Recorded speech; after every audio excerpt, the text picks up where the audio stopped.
At 11:47 p.m., Maddox Butler, a 42-year-old logistics director in St. Louis, was staring at an empty space inside his gunmetal gray safe. Most people thought he was the husband who forgave too easily after his wife's affair, the man with the old Ford truck, the packed lunches, and the quiet voice. What they didn't know was that Maddox had spent months documenting things nobody else noticed. The missing envelope wasn't cash, it was proof, and someone had just decided to steal it. If you're watching from somewhere in the world tonight, drop your country and local time in the comments. I'd love to see where everyone is joining from.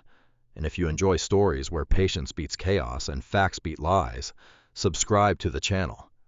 Now let's get into Maddox Butler's story. 318 days before Maddox Butler stood in front of an empty safe, he found a text message he was never supposed to see. It happened on a Tuesday. Nothing dramatic. No anonymous phone call. No lipstick on a collar. No private investigator parked across the street. Just a vibration.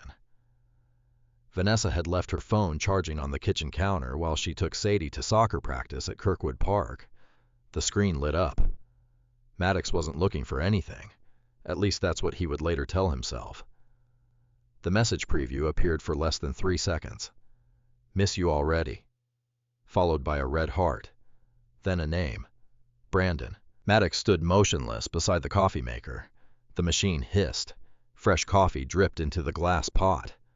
Outside, a UPS truck rolled past the house. Everything felt normal. Except it wasn't. When Vanessa came home 40 minutes later, he didn't mention the message. He didn't ask questions. He didn't accuse her. He simply watched. That became his first decision. The decision not to react.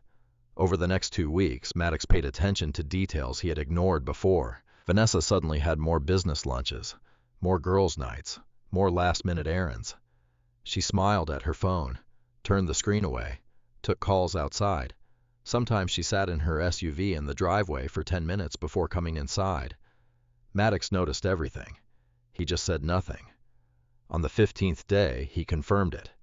A credit card statement arrived in the mail. One charge caught his attention. 2 nights at the Grand Regency Hotel in Clayton, $680 for. The dates matched a weekend Vanessa had supposedly spent with friends in Springfield. Maddox stared at the statement for a long time. Then he folded it neatly, placed it back in the envelope, and went to work. He managed logistics operations for Midwest Cold Chain Solutions, a refrigerated transportation company serving Missouri, Illinois, and Kansas. His days were measured in schedules, arrival times, inventory reports, numbers, facts. Problems only got solved when someone stopped guessing and started collecting information. The same principle now applied to his marriage. 3 days later, he checked the family's Ring camera archive, not because he expected anything, because evidence was better than assumptions. The footage showed Vanessa leaving the house on Friday evening. Nothing unusual. At 7:12 p.m., a black Mercedes SUV pulled into the driveway. The driver never got out. Vanessa walked directly to the passenger side and climbed in. The vehicle drove away. Maddox watched the footage twice, then 3 times. Still no anger, only certainty. The next morning he downloaded the video, created a folder, labeled it simply Documents. By the end of the month, the folder contained screenshots, receipts, timestamps, and recordings. No guesses, no theories, just facts. Then came the hardest part. The confrontation. It happened on a rainy Sunday evening. Wyatt was upstairs playing video games. Sadie was asleep on the couch. Vanessa was unloading groceries. Maddox set a folder on the kitchen island. Nothing more, just a folder. Vanessa looked at it, then at him. Something changed in her face immediately. People often imagine guilt arriving dramatically. It doesn't. Sometimes it arrives as silence, a tiny pause, a breath that lasts half a second too long. "What is this?" she asked. Maddox opened the folder. Hotel receipts, photos, screenshots, Ring camera footage, everything arranged in order, like a business report. Vanessa stared at the documents. Her hands stopped moving. The grocery bag slipped from her fingers. An orange rolled across the floor. For almost 30 seconds, neither of them spoke. Finally, she sat down. Then came tears. Real or not, Maddox couldn't tell. She cried, apologized, denied parts of it, admitted other parts, then admitted all of it. Brandon Cross, a luxury real estate broker from Chesterfield. The affair had started 7 months earlier. It was supposed to be temporary. A mistake, a distraction, a meaningless connection. Every explanation sounded smaller than the evidence sitting on the counter. Maddox listened quietly, not because he wasn't hurt, because he already knew enough. The proof had removed uncertainty. What remained was decision-making. That night lasted almost 6 hours. By midnight, Vanessa had shifted from explanations to pleading. By 1 in the morning, she was promising change. By 2, she was promising transparency. At 3, she was talking about therapy. At 4, she was talking about the children. That was the moment Maddox looked toward the staircase. Wyatt's baseball glove hung from the banister. Sadie's pink backpack sat near the front door. The house felt different, smaller, fragile, like something balancing on a thin wire. Maddox wasn't thinking about Vanessa anymore. He was thinking about what came next for the kids. A divorce would survive. Adults always survived. Children carried things longer. That thought weighed more than his anger. When sunrise finally arrived, Vanessa was exhausted, her eyes swollen, her voice nearly gone. She asked a question, one simple question. "Can you give me another chance?" Maddox didn't answer immediately. Instead, he walked outside. The neighborhood was quiet. Sprinklers clicked across green lawns. A jogger passed on the sidewalk. The world had no idea his life had changed overnight. After 20 minutes, he returned inside. Then he nodded once. Not because he trusted her, not because he believed her, because he believed decisions should be made carefully, and because Wyatt and Sadie deserved every reasonable effort before their family was broken apart. Vanessa cried again, relief this time. She hugged him. Maddox didn't hug back. Not right away. The next few weeks became a performance. Marriage counseling sessions, joint dinners, family outings, smiling photographs. Vanessa appeared committed. She blocked Brandon's number, shared passwords, explained schedules, talked constantly about rebuilding trust. Most people would have considered that enough. Maddox didn't. Without telling anyone, he created a private email account, purchased an encrypted external hard drive, scanned every document he had collected, saved every receipt, every statement, every communication, every file. Then he placed the drive inside a fireproof lockbox. Not because he planned revenge, because he had learned something important. A person who betrays once may tell the truth afterward, but trust should never be rebuilt on hope alone. Weeks passed, then months. The house became calmer, at least on the surface. Vanessa smiled more, talked more, planned family activities. She seemed determined to convince everyone that the affair was behind them, especially Maddox. Then one evening, while they were reviewing household expenses at the dining room table, Vanessa closed her laptop and leaned forward. Her voice was gentle, careful, practiced. "You know," she said, "if we're really going to rebuild trust, we should stop keeping separate financial systems." Maddox looked up. Vanessa smiled. "We should combine everything again." The room became very quiet, and for reasons he couldn't fully explain, that sentence worried him far more than the affair ever had. Maddox Butler didn't answer Vanessa immediately. The request sat between them on the dining room table like a contract neither of them had signed yet. Outside, a spring storm rattled the windows. Inside, Vanessa waited, patient, relaxed, almost confident. Maddox studied her face, not looking for guilt, not looking for deception, looking for urgency. And he found it, not in her words, in the timing. For nearly a year after the affair, Vanessa had focused heavily on one subject: trust. Every counseling session returned to trust. Every difficult conversation returned to trust. Every disagreement somehow became proof that Maddox still hadn't fully forgiven her. Now trust had become attached to something else: money. The next morning, Maddox agreed, at least partially. Joint household management wasn't unusual for married couples, and refusing outright would create a fight he wasn't ready to have. So he allowed Vanessa expanded access to certain family accounts, mortgage payments, utility accounts, household budgeting software, insurance records, the things most married couples shared without thinking. Vanessa seemed relieved. For a while, everything appeared normal. Then the changes began. Small changes. The kind nobody notices unless they're specifically watching. Vanessa volunteered to handle more financial responsibilities.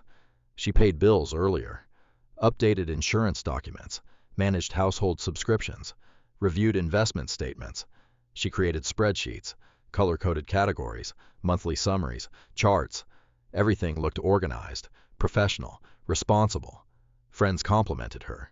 Even their marriage counselor praised her commitment. Maddox remained quiet, but he watched, and over time he noticed something interesting. Whenever finances came up, Vanessa controlled the flow of information, not aggressively, subtly. If Maddox asked a question, she already had an answer. If he requested a document, she already had a summary. If he wanted details, she provided highlights instead. Always efficient, always prepared, almost too prepared.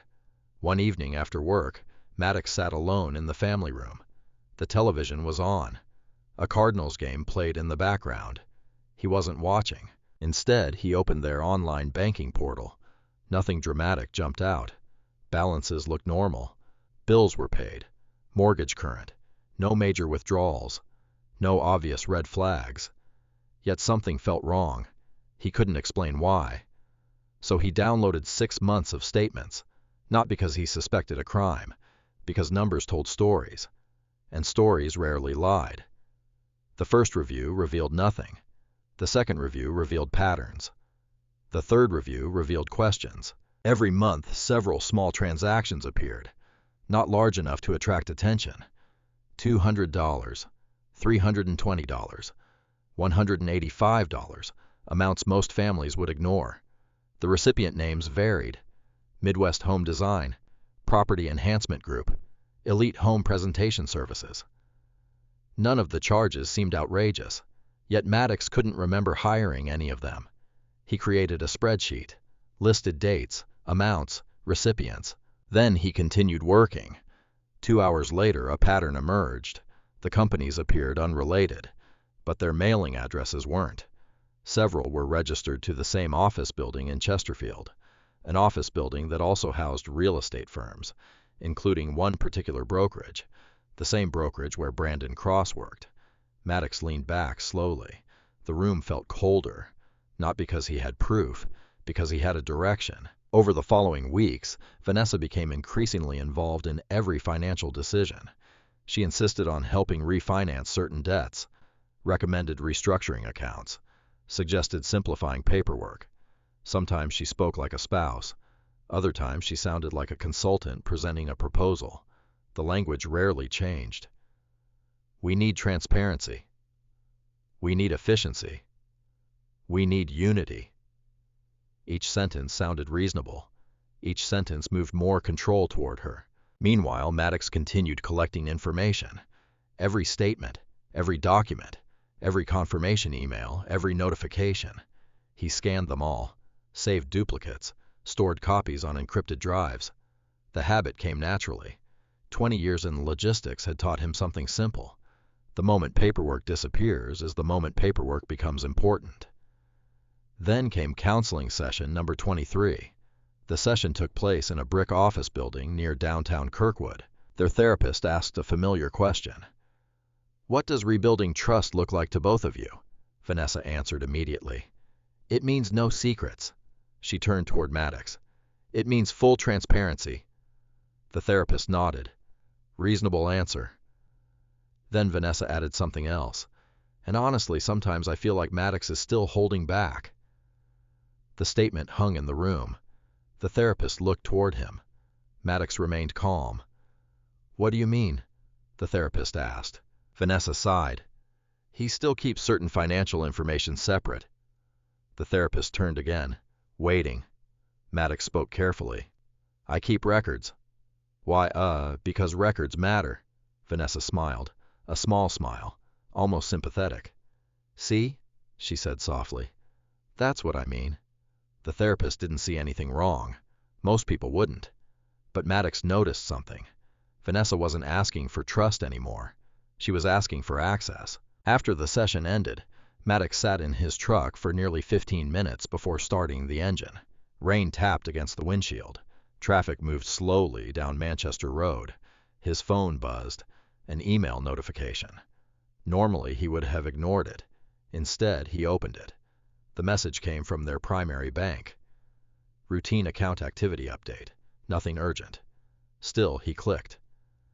The attached document showed recent account modifications. Most changes were harmless. Address confirmations, contact preferences, user permissions. Then one line caught his attention. Authorized signature verification update. Maddox frowned. He didn't remember authorizing anything. He opened the PDF, scrolled, then stopped. At the bottom of page 3 sat a signature. His signature. At least it appeared to be. Same shape, same flow, same style. Almost perfect. Almost. Maddox zoomed in, closer, then closer again. And there it was. One mistake. A tiny mistake. One letter. When Maddox signed documents, he always connected the final X in his first name with a short upward stroke. A habit he had developed in college. The signature on the document didn't include it. Most people would never notice. Banks probably wouldn't notice. But Maddox did, because it wasn't his signature. His heartbeat remained steady. No panic, no anger, only calculation. He downloaded the document, saved a copy, printed another, then compared it against tax returns, mortgage applications, employment contracts. Every genuine signature matched. The new one didn't. The difference was small, but it existed, which meant something far more important existed too. Someone had submitted paperwork pretending to be him. The next morning, Maddox drove to work before sunrise. The warehouse lights glowed against the darkness. Forklifts moved through loading bays. Drivers prepared routes. Everything operated according to procedure, because procedures prevented mistakes.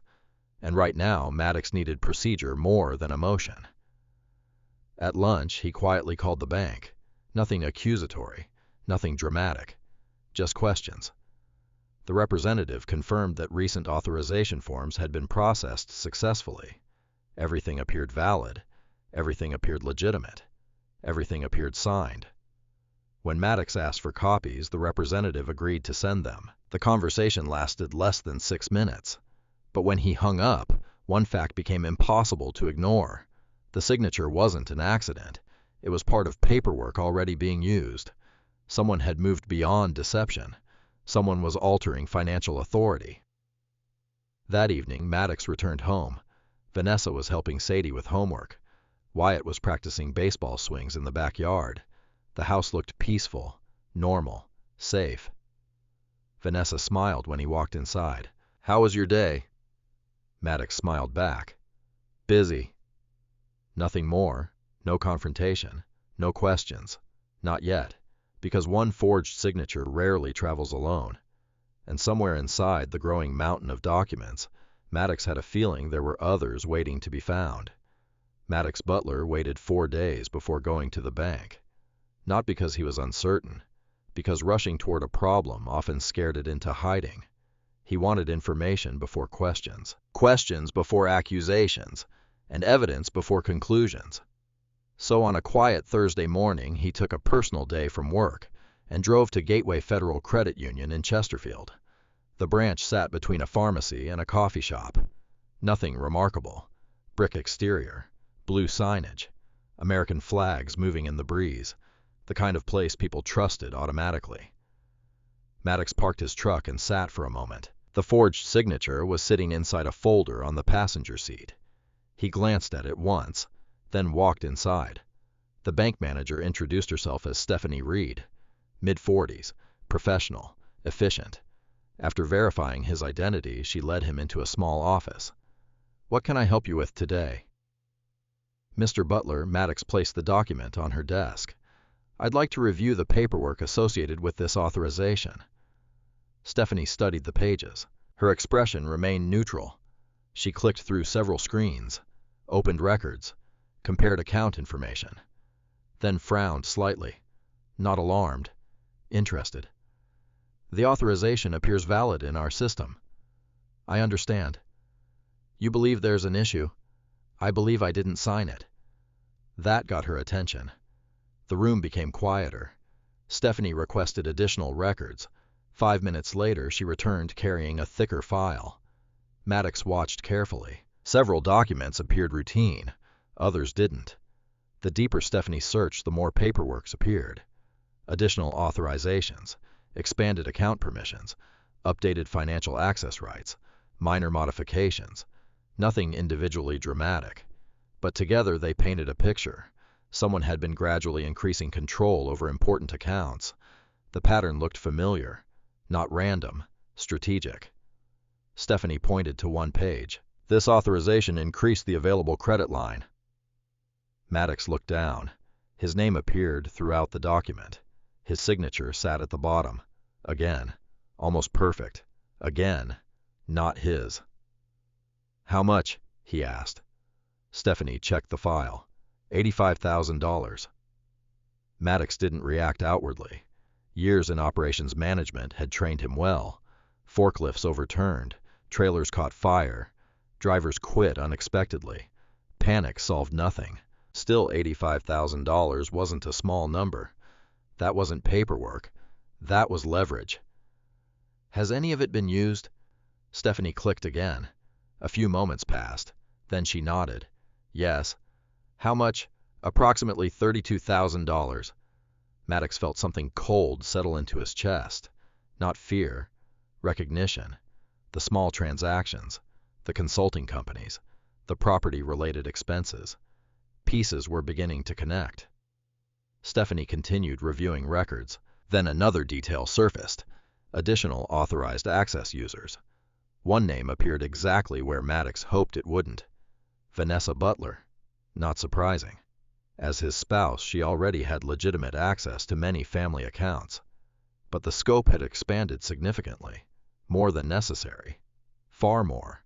The document suggested someone had been preparing for something.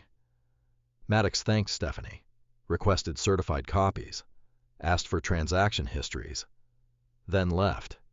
No accusations, no scenes, no raised voices, just paperwork. By lunchtime, he was sitting inside a Panera Bread near Clarkson Road, reviewing documents spread across the table. A turkey sandwich sat untouched beside him. The more he read, the clearer the picture became. Every change appeared reasonable in isolation. A permission update, a credit adjustment, an authorization modification, a beneficiary update. Together they formed something else entirely, a transfer of control, gradual, quiet, almost invisible, the kind most people would never notice until it was finished. Maddox returned home that evening. Vanessa was preparing dinner, pasta, garlic bread, music playing softly from a speaker. The smell filled the kitchen. She smiled when he entered. You're home early. Used a vacation day. Everything okay? Maddox hung his jacket. Fine. No confrontation, not yet. He watched her move around the kitchen, confident, comfortable, normal. Either she believed her plan was working, or she believed he wasn't paying attention. Possibly both. Later that night, after the children went upstairs, Vanessa sat beside him on the couch. The conversation started casually, then drifted toward finances, again. We should probably simplify things even more. Maddox looked at the television. Maybe. The fewer separate accounts we have, the better. Her voice remained gentle, supportive, reasonable. Every sentence sounded like advice, not pressure. Yet Maddox noticed a pattern. Whenever money entered the conversation, Vanessa always wanted one thing: more access, more authority, more control. He nodded occasionally, offered neutral answers. Nothing that revealed what he knew, nothing that revealed where he had spent the morning. When Vanessa finally went upstairs, Maddox remained in the living room. The house settled into silence. At 11:14 p.m., he opened his laptop. Then he began comparing documents: bank records, statements, authorization forms, insurance documents, beneficiary designations. The process lasted nearly 3 hours. Around midnight, he found something unexpected. Not another forged signature. Something stranger. A life insurance modification. The change itself wasn't enormous, but the timing was. The beneficiary adjustment had occurred approximately 3 months after Vanessa supposedly ended the affair. Maddox stared at the date, then checked another document. The dates aligned, then another, and another. The pattern repeated. Multiple financial changes had accelerated after reconciliation began.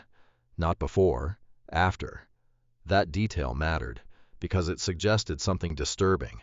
The affair may not have ended the scheme. The affair may have been the beginning of it. At 1:42 a.m., Maddox leaned back in his chair. Rain tapped softly against the windows. The glow from his laptop illuminated stacks of paperwork across the dining room table. One memory surfaced unexpectedly. His father, Charles Butler, a mechanic who spent 37 years repairing diesel engines.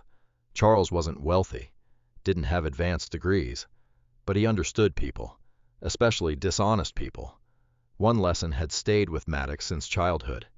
Never argue with someone hiding paperwork. Find the paperwork. Then let the paperwork argue for you. At the time, Maddox had thought it was about business. Now he understood it applied everywhere, especially marriage. The following week brought another surprise. A phone call. The call arrived Tuesday afternoon while Maddox was supervising inventory transfers at work. The number belonged to Horizon Mutual Insurance. He almost ignored it. Instead, he answered. The representative sounded cheerful, professional, routine. "Mr. Butler, we're just confirming recent beneficiary updates on your policy." Maddox froze, only slightly. "What updates?" The representative paused. "As requested by your household documentation." Maddox walked away from the warehouse floor, toward a quieter hallway. Steel doors closed behind him. The sounds of forklifts faded. "What documentation?" The representative explained. Several forms had been submitted. Everything appeared complete. Everything appeared approved. Everything appeared properly signed. There was that word again. Signed. Maddox thanked her, ended the call, then stood alone in the hallway. A cold realization settled over him. This wasn't isolated. The bank wasn't isolated. The insurance company wasn't isolated. Someone had been moving through every major financial structure connected to his life, one piece at a time, carefully, methodically, like a person assembling a bridge before crossing it. The question was no longer whether documents had been altered. The question was how far the alterations reached, and for the first time since discovering the affair, Maddox felt genuine concern. Not for himself, for what remained hidden, because every document he uncovered led to another. Every answer produced 2 more questions. Every layer concealed another layer beneath it. That evening, he drove home beneath dark, Missouri skies. Traffic crawled across Interstate 64. Headlights stretched endlessly ahead. His thoughts remained fixed on one thing: scale.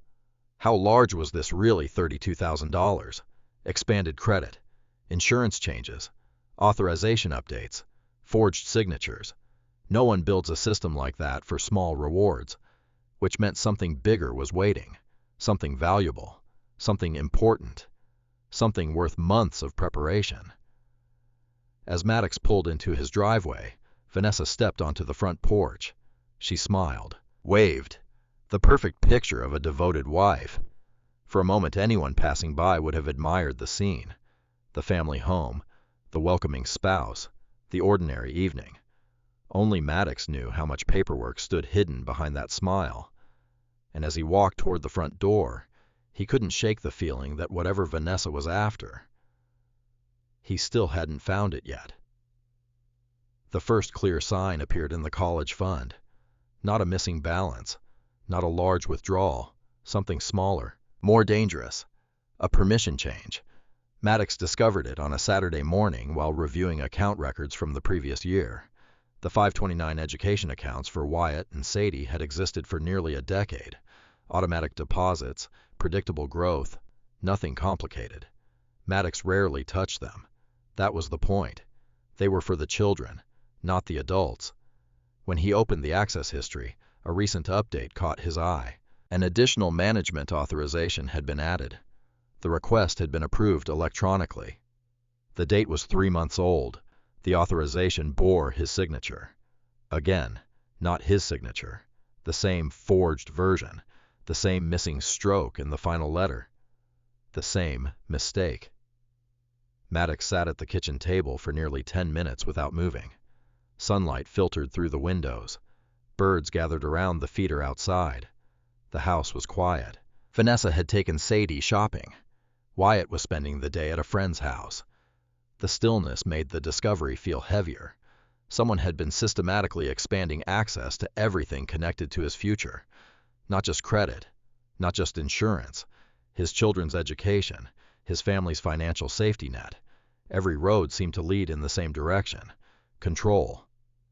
Later that afternoon, another piece surfaced. The homeowner's insurance policy. Several beneficiary designations had been adjusted. Emergency contacts updated. Notification recipients modified. Each change looked harmless by itself, but Maddox had stopped evaluating documents individually. Patterns mattered more, and the pattern was growing impossible to ignore. By Monday, he had assembled a timeline across the dining room wall in his home office. Sheets of paper, highlighted dates, account modifications, credit authorizations, insurance changes, college fund access updates. Colored markers connected events. The layout looked less like family finances and more like a criminal investigation board. Maddox stood quietly in front of it. The sequence became obvious. Everything accelerated after reconciliation. Not before. After. The realization settled deeper every day. Vanessa hadn't used forgiveness to rebuild trust. She had used forgiveness to gain access. That thought followed him throughout the week. At work. During meetings. While inspecting warehouse operations. Even during lunch breaks. The evidence kept returning to one question. Why people rarely create complex financial systems without a goal. What was the endgame? The answer arrived unexpectedly. On a rainy Wednesday evening, Maddox was reviewing property tax records when he noticed an unfamiliar company name. Cross River Holdings. The name appeared inside a transaction trail connected to one of the consulting expenses. The amount wasn't large, only a few $1,000s, but the LLC itself raised questions. Maddox searched public records. The registration documents appeared ordinary. Limited liability company, Missouri filing, real estate investment activity. Nothing unusual. Then he checked the mailing address. The address belonged to a small office suite in Chesterfield. The same building connected to several earlier transactions. The same building connected to Brandon Cross's brokerage network. Maddox stared at the screen. His jaw tightened slightly. Not anger. Confirmation. For months he had followed breadcrumbs. Now the trail finally pointed toward a destination. Brandon.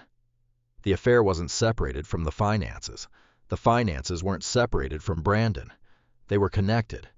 Directly. The next morning, Maddox drove before sunrise. Not to work. To Lake of the Ozarks. The drive took nearly 3 hours. Rolling highways, early fog, sparse traffic. He knew exactly where he was going. The Butler family cabin. The property sat near a quiet inlet outside Sunrise Beach. 2 bedrooms, wooden dock, small fishing boat. Nothing extravagant, but it carried something more valuable than market price. History. Maddox's grandfather purchased the land in 1978. His father expanded the cabin years later. Family photos covered the walls. Every Thanksgiving, every summer, every memory. The property belongs to the Butler family long before Vanessa entered the picture, and legally it remained inheritance property, separate, protected, or at least it was supposed to be. Maddox unlocked the front door. The familiar smell of cedar greeted him. Dust floated through narrow beams of sunlight. The lake remained calm beyond the windows. For a few moments he simply stood there, thinking, remembering. Then he opened a cabinet containing old property records. His father had always kept copies, deeds, tax receipts, transfer documents, everything. Maddox compared those records with recent county filings he had downloaded. That's when he found it. a pending transfer document. His stomach tightened. The cabin had been listed for sale, not publicly, privately, through an investment transaction. The proposed closing date was less than 6 weeks away. Maddox read the paperwork again, then again. A digital authorization appeared on the final page. Signed, approved, consent granted. According to the documents, Maddox Butler had agreed to the sale, except he hadn't, not even close. He sat heavily in one of the cabin chairs. The lake stretched silently outside.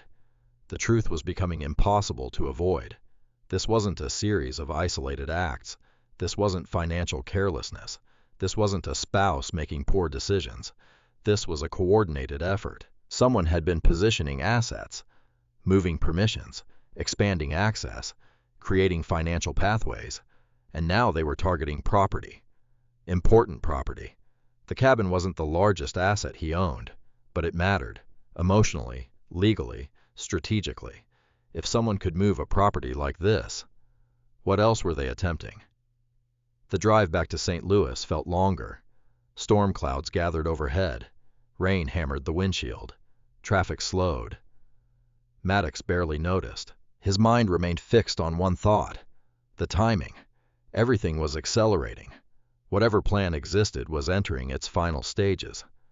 That evening, Vanessa greeted him warmly. She had made dinner: chicken parmesan, garlic bread. A bottle of wine sat on the table. The scene looked almost perfect. Too perfect. Wyatt talked about baseball practice. Sadie discussed a science project. Vanessa laughed at the right moments, asked the right questions, played the role flawlessly. Maddox watched quietly, not suspiciously, observationally, the same way he observed supply chains, equipment inspections, operational reports, because people often revealed more through consistency than mistakes. After dinner, Vanessa loaded dishes into the dishwasher, then casually mentioned something. "So," Maddox looked up, "we should probably think about simplifying some of our properties." There it was, the word, properties. She delivered it effortlessly, as if the idea had just occurred to her.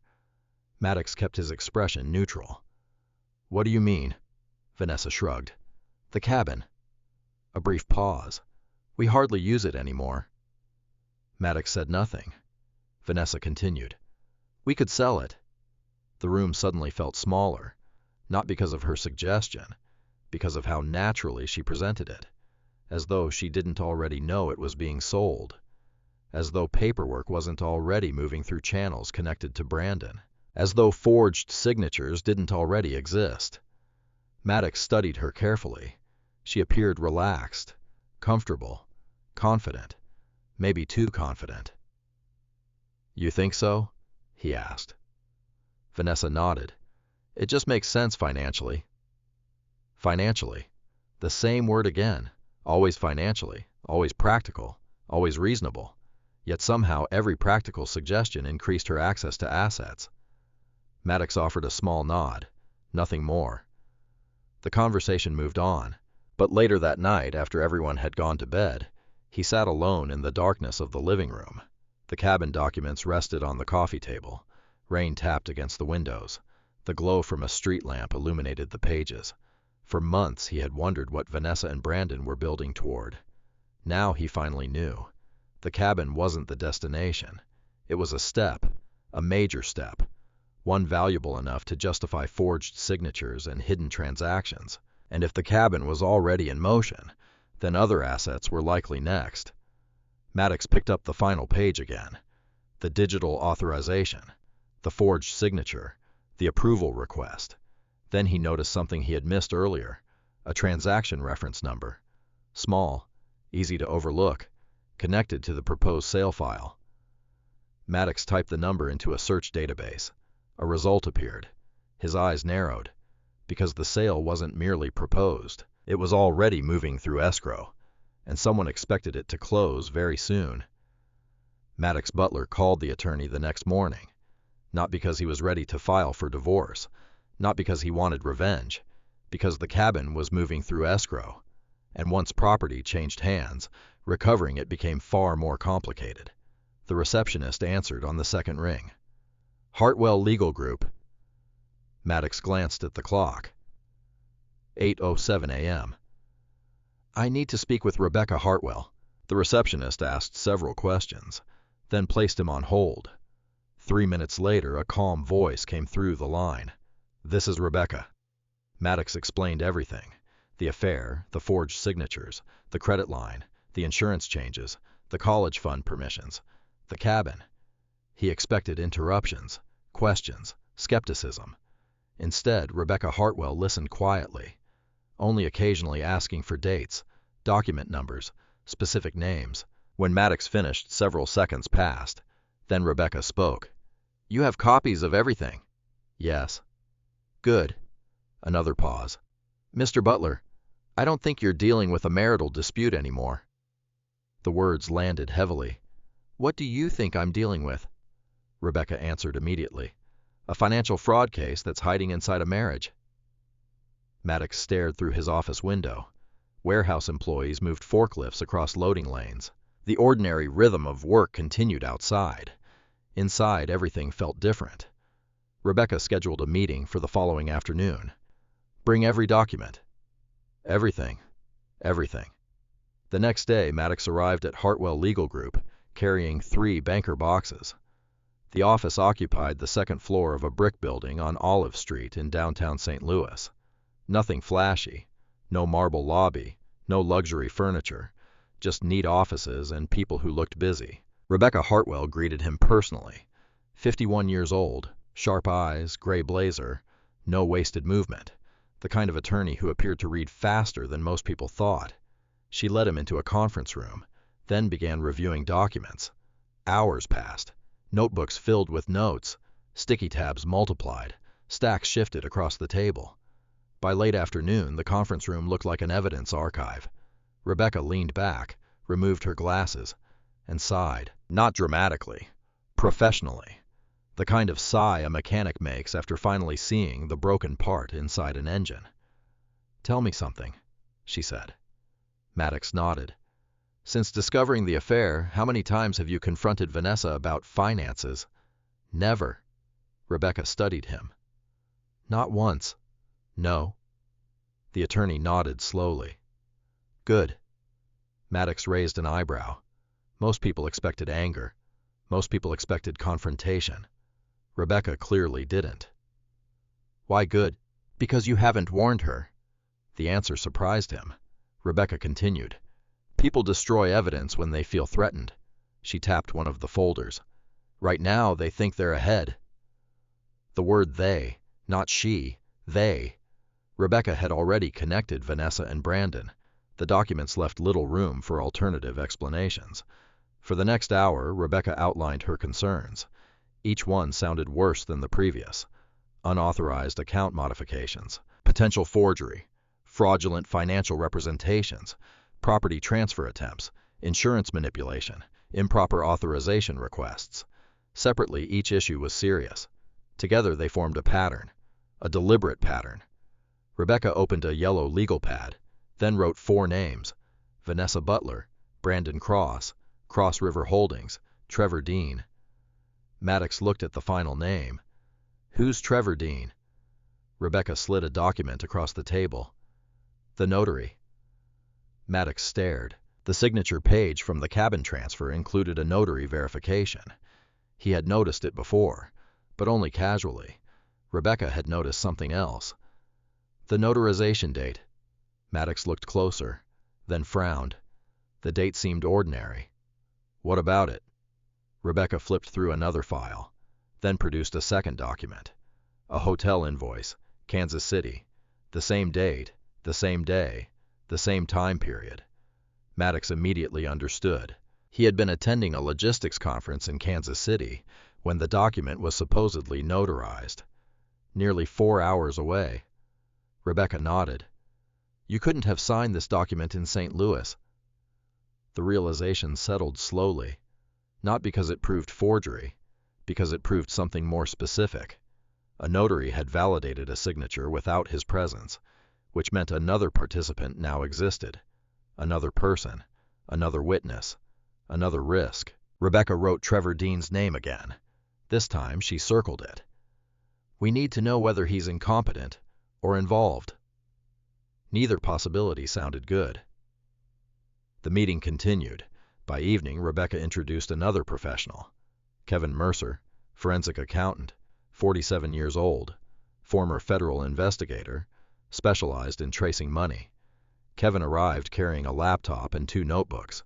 Within 30 minutes, he had reviewed portions of the evidence. Then he asked a question nobody else had asked. Where's the money ending up? The room grew quiet. Kevin continued. Everyone focuses on documents. He pointed toward the boxes. I focus on destinations. That sentence stayed with Maddox. Destinations, not transactions, not signatures. Destinations. Kevin explained how money often moved, small transfers, layered expenses, consulting fees, holding companies, property investments. The process sounded familiar, because Maddox had already seen pieces of it. Kevin requested access to every statement available, every transaction history, every account record.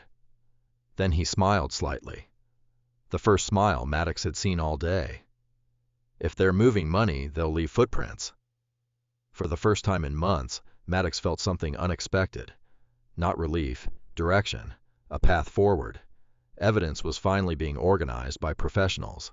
The following weeks required discipline. Rebecca's instructions were clear. Do not confront Vanessa. Do not close accounts. Do not transfer assets. Do not change passwords. Do not warn anyone. Most importantly, act normal. The instructions sounded simple. It wasn't. Every evening, Maddox sat across from Vanessa at dinner, knowing what he knew, seeing what he saw, and saying nothing. One Thursday night, she discussed vacation plans. The next night, she suggested home improvements. Another evening, she talked about future retirement goals. Each conversation carried a strange weight, because Maddox now recognized a pattern. Vanessa constantly discussed futures she was actively restructuring behind the scenes. Yet he remained calm, not because he enjoyed deception, because Rebecca was right. Evidence mattered more than arguments. One night, Vanessa sat beside him on the couch. A financial podcast played softly in the background. She rested her head briefly against his shoulder. The gesture felt rehearsed. Then she smiled. I think we're finally getting back to where we were. Maddox looked at the television. Not her. Maybe? Vanessa squeezed his hand. For a moment, she appeared satisfied. Then she returned to scrolling through her phone. Maddox noticed something. A notification, only visible for a second. A name, Brandon, gone immediately afterward. Vanessa locked the screen, kept smiling, kept talking, kept pretending, and Maddox kept observing. The next morning, Rebecca called. Her voice sounded different, sharper, more focused. We found something. Maddox closed his office door. What? The notarization. Rebecca paused, then continued. We confirmed the date. Maddox waited. We also confirmed Trevor Dean worked at a title services office connected to a commercial property transaction handled by Brandon Cross. The room became silent. Another connection, another link, another coincidence that wasn't really a coincidence. Rebecca wasn't finished. We're pulling more records now. What do you think it means? I think your forged signature didn't happen by accident. Maddox looked through the warehouse window. Snow drifted lightly across the parking lot outside. Forklifts moved between trailers. Drivers checked manifests. Life continued. But somewhere beyond those walls, pieces were finally connecting. Vanessa, Brandon, the forged documents, the cabin, the money, and now the notary. The picture was growing larger, much larger than he had originally imagined. Then Rebecca said something that stopped him completely. Kevin believes the money transfers are only the beginning. Maddox felt his stomach tighten. What does that mean? It means someone may be preparing for a much larger asset movement. Rebecca paused, then added quietly. And if he's right, the cabin isn't the real target. Kevin Mercer was right. Money left footprints. The challenge was recognizing them before they disappeared. 3 days after Rebecca's warning, Kevin called Maddox shortly after 6:00 a.m. Maddox was already awake, coffee in hand, standing in his kitchen. The winter sky outside was still dark. Kevin skipped small talk. "I found the first trail." Maddox walked into the dining room and opened his notebook. "What kind of trail?" "The kind that makes people nervous." That got his attention. Kevin explained that dozens of small transactions had flowed through multiple accounts over the previous year. Consulting fees, property preparation expenses, administrative reimbursements, design services. Each transaction appeared legitimate on its own.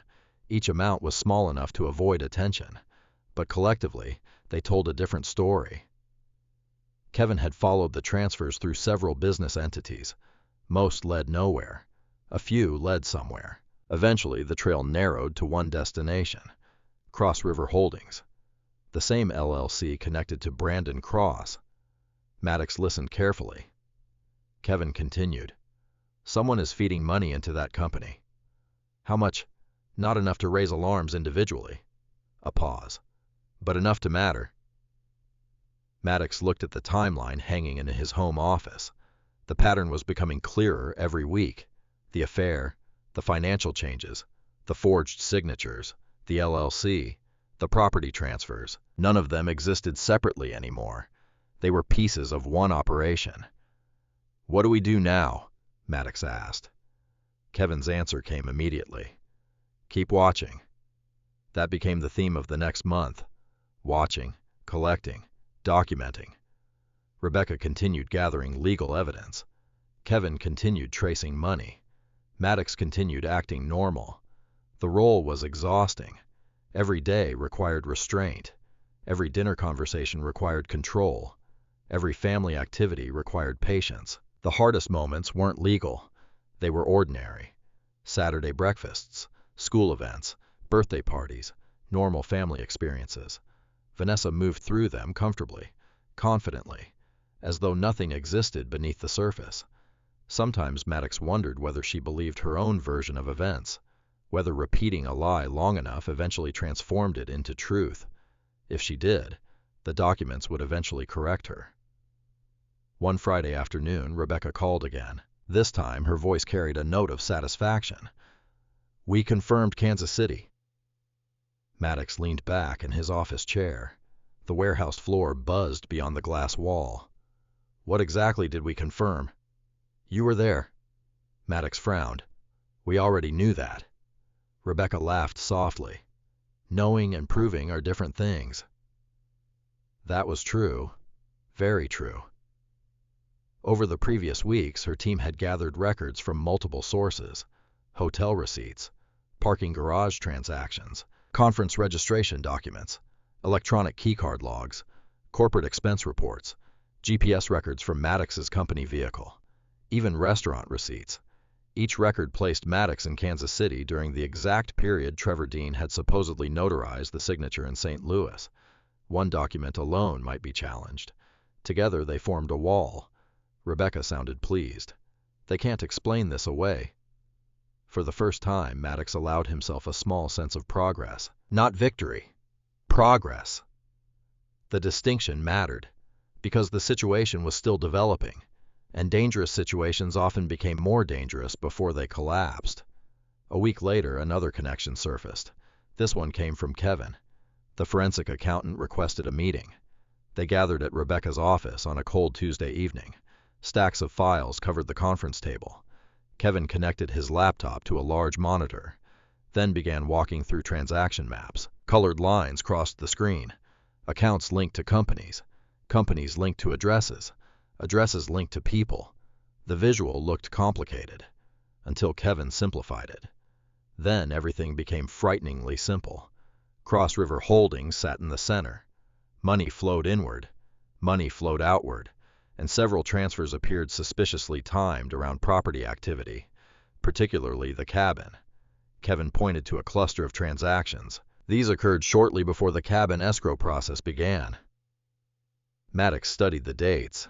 Every transfer matched key events, authorization changes, property evaluations, title requests, financing activity. The sequence didn't look accidental.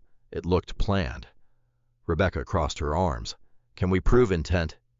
Kevin shrugged. "Not yet." The answer disappointed nobody. They were learning patience. The evidence wasn't finished speaking. Then Kevin revealed something else. Another address. Another property. A residential home in Chesterfield. Large, recently renovated. Purchased through a trust structure. The purchase timeline aligned closely with the movement of funds. Rebecca immediately noticed the implication. "So where's Brandon living now?" Kevin pulled up records. "Not there." Maddox looked at the screen. Something felt wrong. The property was expensive, far beyond what many people could casually afford, yet it appeared connected to the same financial web. Rebecca narrowed her eyes. "Then who's it for?" Nobody answered, because nobody knew, not yet. The answer arrived unexpectedly, and it came from a 14-year-old boy. The following Sunday, Maddox and Wyatt were cleaning baseball equipment in the garage. Snow flurries drifted outside. The radio played quietly in the background. The conversation wandered naturally between school sports and upcoming games. Then Wyatt mentioned something casually. The way children often reveal important information without realizing it. "Mom showed us a house." Maddox looked up. "What house?" Wyatt shrugged. "The new one." A long pause. Maddox kept his tone neutral. "What new one?" "The one Mr. Brandon was at." The garage suddenly felt very quiet. Wyatt continued cleaning his glove, completely unaware. "Mom said she was helping someone look at properties." Maddox nodded slowly. "When was this?" "Few weeks ago." "Where?" "Chesterfield somewhere." Wyatt thought for a moment. "It had a movie room." Then he returned to cleaning his glove, conversation over. For Maddox, the conversation had only begun. That evening, he called Rebecca, then Kevin.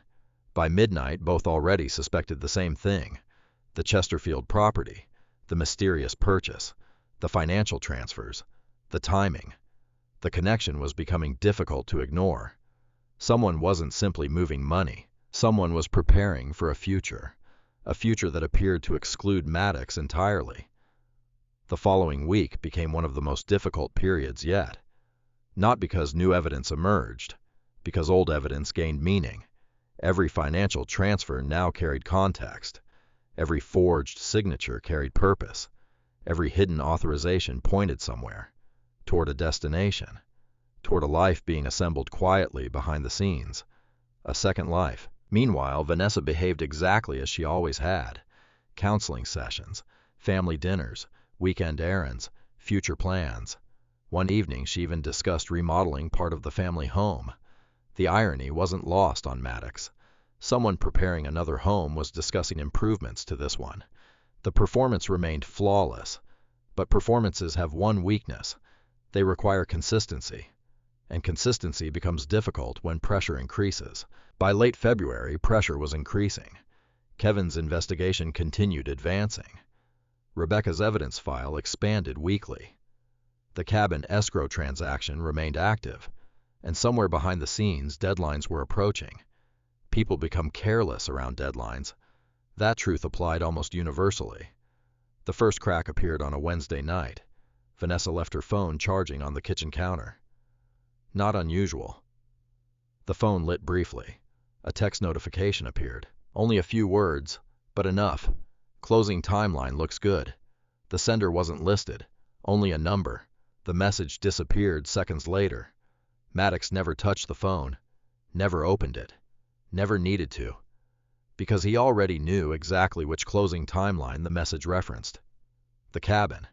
And if someone felt comfortable discussing timelines now, it meant they believed success was close, very close.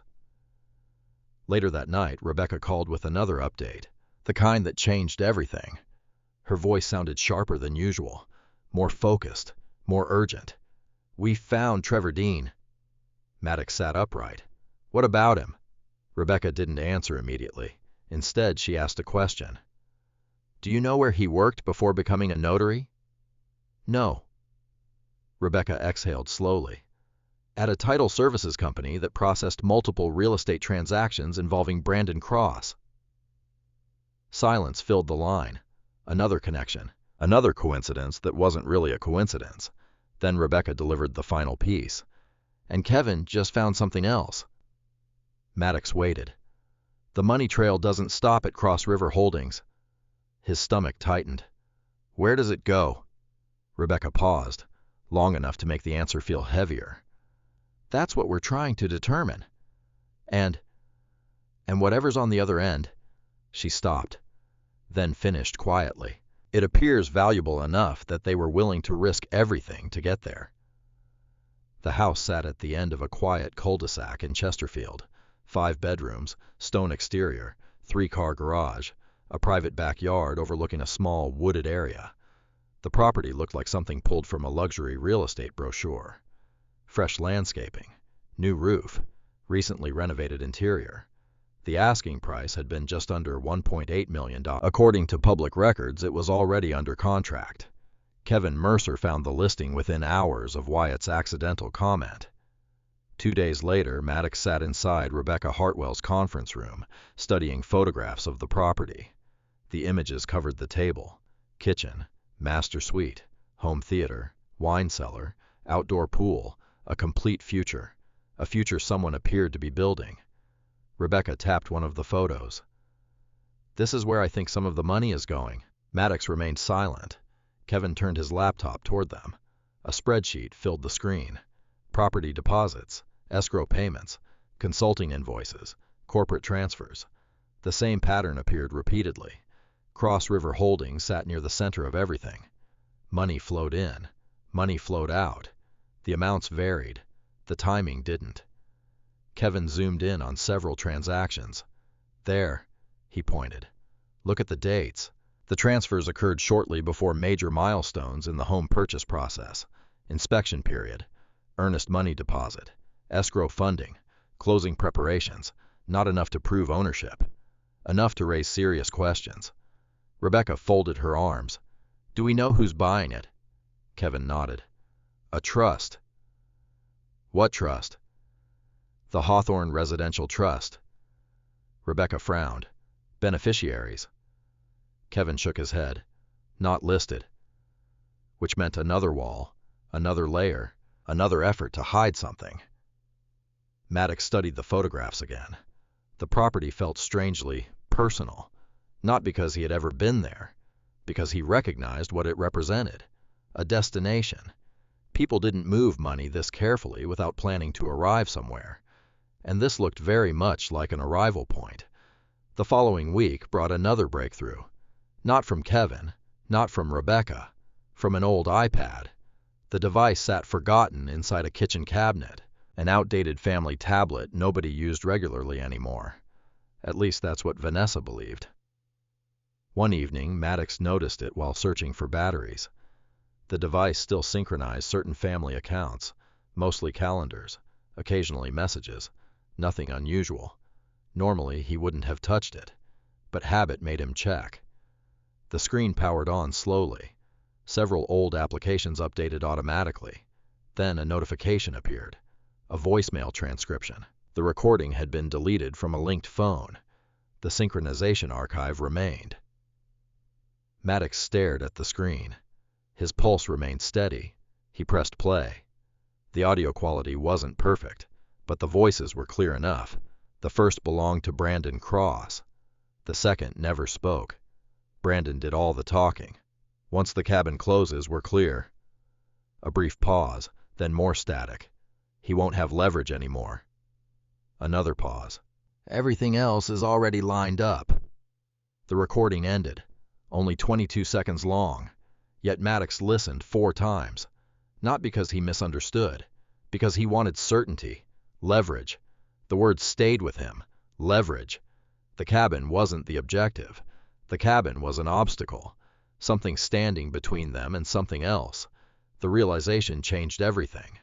Within an hour, Rebecca and Kevin both had copies. Rebecca called immediately. Her voice sounded energized. This helps.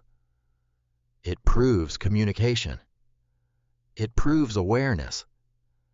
It proves intent. She paused. Most importantly, it proves planning. Planning.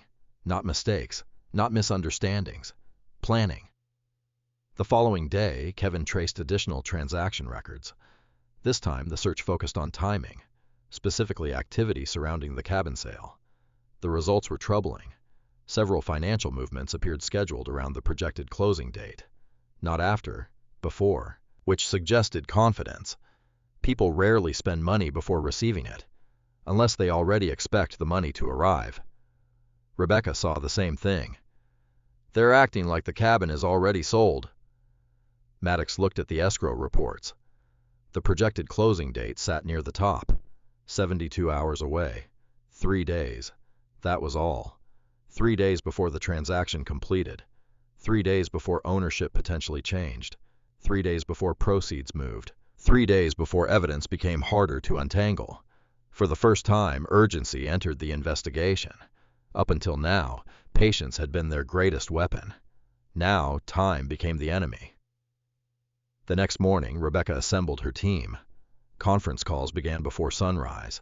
Document requests, property records, title company contacts, emergency legal reviews. Everyone suddenly moved faster, because the clock was moving faster too. Meanwhile, life inside the Butler household continued normally, at least on the surface. Vanessa seemed unusually cheerful, more relaxed than Maddox had seen in months. She talked about spring vacations, future plans, home improvements, retirement goals. The optimism felt almost excessive, and Maddox noticed something else. She checked her phone constantly, every few minutes, sometimes every few seconds, not nervous, expectant, waiting, like someone counting down to something. Wednesday evening provided another clue.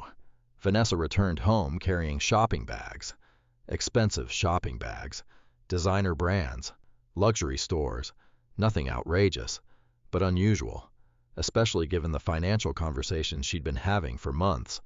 Budgeting, efficiency, careful spending. Now suddenly she appeared comfortable spending money she didn't yet have. Maddox watched quietly. The pattern repeated itself. People reveal confidence before success arrives. Sometimes that's how they get caught. That night, after everyone went to bed, Maddox stood alone in the garage. The air smelled faintly of gasoline and cold concrete. His truck sat beneath fluorescent lights. Inside the cab rested a folder. The cabin file. He opened it again. Property records, ownership documents, inheritance paperwork, transfer history, everything connected to the property.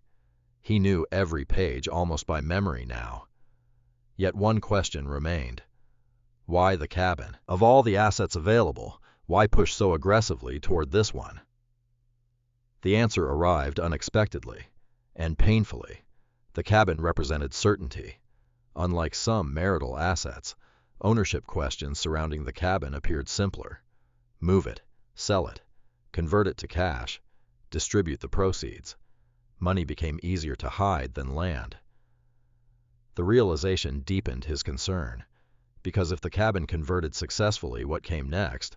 Rebecca seemed to reach the same conclusion. Her call arrived just after midnight. I don't think they're finished. Maddox sat at the kitchen table. Neither of them sounded tired anymore. What do you mean? The cabin isn't large enough. That answer surprised him. Rebecca continued. The risk level doesn't match the reward. Maddox understood immediately. Forgery, financial fraud, property manipulation, hidden transfers, too much effort, too much exposure, too much danger, for one cabin, which meant the cabin likely served another purpose. A stepping stone, a funding source, a bridge, something designed to unlock a larger objective. Rebecca's voice grew quieter. Whatever they're really after, she paused. I think the cabin helps them reach it. The next morning brought confirmation that events were accelerating. The title company updated the transaction file. Escrow status advanced. Closing preparations continued. Documents moved. Approvals processed. Deadlines tightened. The machine was already in motion. And somewhere inside that machine sat forged signatures carrying Maddox's name. By Thursday afternoon, 72 hours had become less than 60. Kevin called with fresh numbers. Rebecca prepared emergency filings. Additional records arrived. New connections emerged. Everything pointed toward one conclusion. Vanessa and Brandon believed victory was close, very close, close enough to spend money, close enough to plan futures, close enough to stop being careful. That confidence worried Maddox, but it also gave him something valuable, an advantage, because confident people often stop checking for danger behind them. Late that night, Maddox sat alone in the dark living room. Rain tapped softly against the windows. The house remained quiet. Upstairs, Vanessa slept peacefully, or pretended to. Maddox reviewed the escrow timeline one final time. Closing date, transfer schedule, funding sequence. Every detail mattered, because tomorrow would determine whether they could stop the transaction in time. And if they failed, the cabin would be gone. But deep down, Maddox no longer believed the cabin was the biggest problem. The voicemail had changed that. Once the cabin closes, we're clear. Not rich, not successful, clear. As though the cabin was removing an obstacle, as though something larger waited on the other side. And somewhere beyond the property records' forged signatures and hidden transfers, Maddox could feel it. The real target still hadn't revealed itself. 72 hours became 48, then 36, then 24. The closer the cabin moved toward closing, the faster everything around Maddox Butler began to move. For nearly a year, patience had been the strategy. Now urgency entered the room. Friday morning began before sunrise. Maddox arrived at Rebecca Hartwell's office at 6:45 a.m. The lights were already on. Coffee cups sat scattered across the conference table. Legal files covered nearly every available surface. Rebecca stood near a whiteboard filled with dates and transaction references. Kevin Mercer was reviewing financial reports beside her. Nobody looked relaxed. That was new. Until now, every step had followed a careful pace. Not anymore. Rebecca pointed toward the board. "The cabin closes Monday morning." Maddox nodded. He already knew. The date had been burned into his mind for weeks. Rebecca continued. "We're filing emergency actions today." "What exactly does that mean?" "It means we stop the transfer before ownership changes." Simple words. Complicated process. Rebecca walked him through the strategy. The title company would receive notice. The escrow company would receive notice. The buyer's attorney would receive notice. The financial institutions connected to the transaction would receive notice. Every entity involved would be informed that ownership was being legally challenged.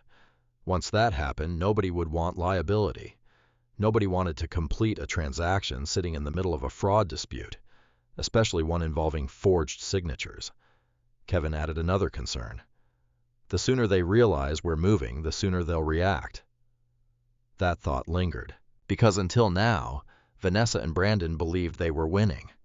The moment that belief disappeared, nobody could predict their next move. Rebecca handed Maddox a packet. Inside were copies of the emergency filings. Legal language filled every page. Restraining requests, property disputes, fraud allegations, supporting evidence. Months of documentation had finally become action. Maddox flipped through the pages quietly. He felt none of the triumph people imagine in these situations. No satisfaction, no excitement, only focus. Because stopping the cabin wasn't the finish line. It was damage control. The real fight still waited ahead. By noon, notices were being delivered, emails sent, documents filed, phone calls placed. The legal machine had started moving, and legal machines moved slowly until suddenly they didn't. At 3:12 p.m., Rebecca received the first response. The title company acknowledged receipt. The closing process entered review status. A temporary hold was placed on transaction activity. Not a victory, but enough to slow things down. At 4:37 p.m., another response arrived. The escrow company confirmed similar action. Additional verification would be required before any funds moved. Again, not a victory, but progress. Then came the reaction, exactly as Rebecca predicted. At 6:14 p.m., Vanessa called Maddox. He was driving home. The name appeared on his dashboard screen. He answered. For a moment, neither spoke. Then Vanessa broke the silence. "What did you do?" No greeting, no small talk, straight to the point. Maddox kept his eyes on the road. "What do you mean?" The question only made her angrier. "The cabin." There it was, confirmation. She already knew, which meant somebody connected to the transaction had contacted her. The legal filings had reached their target. Maddox remained calm. "What about the cabin?" Vanessa exhaled sharply. "The closing was delayed." "Really?" "Maddox, stop!" The anger in her voice sounded unfamiliar. For months she had carefully maintained control, patience, charm, reasonableness. Now cracks appeared, and cracks revealed pressure. The conversation continued for nearly 10 minutes. Vanessa demanded explanations. Maddox offered almost none. Every answer remained short, careful, controlled. Eventually she ended the call abruptly. No goodbye, just silence. When Maddox pulled into the driveway 30 minutes later, Vanessa was waiting inside, standing in the kitchen, arms crossed. The atmosphere felt different immediately. The performance was fading. The real emotions underneath were beginning to surface. "You filed something." Not a question, a statement. Maddox set down his keys. "I protected property." Vanessa stared at him. "Property?" "Yes." For several seconds, neither moved. Then Vanessa laughed. A short laugh. Not amused. Frustrated. Incredible. Maddox said nothing. She stepped closer. "You don't trust me at all, do you?" The irony nearly escaped him. Not because the question was offensive, because of how absurd it sounded after everything he had uncovered. Still, he remained silent. Vanessa continued. "This is exactly what counseling was supposed to fix." Trust, again. Always trust. The word had become a tool, a shield, a weapon.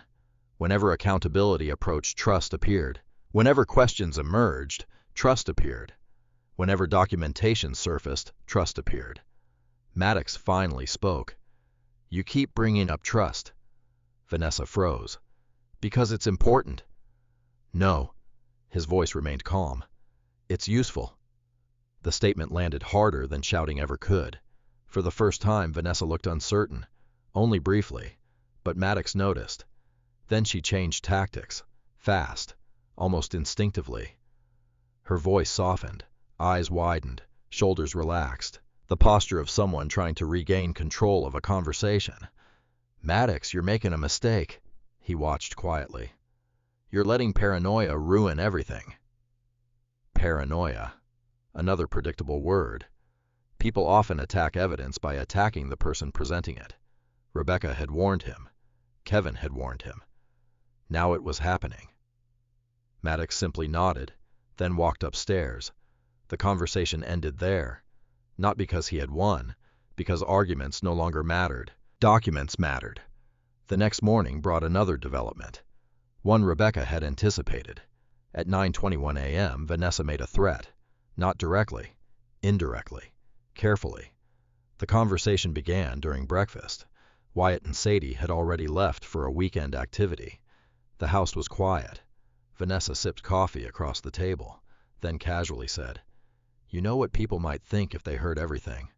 Maddox looked up. "Everything." "The way you monitor accounts."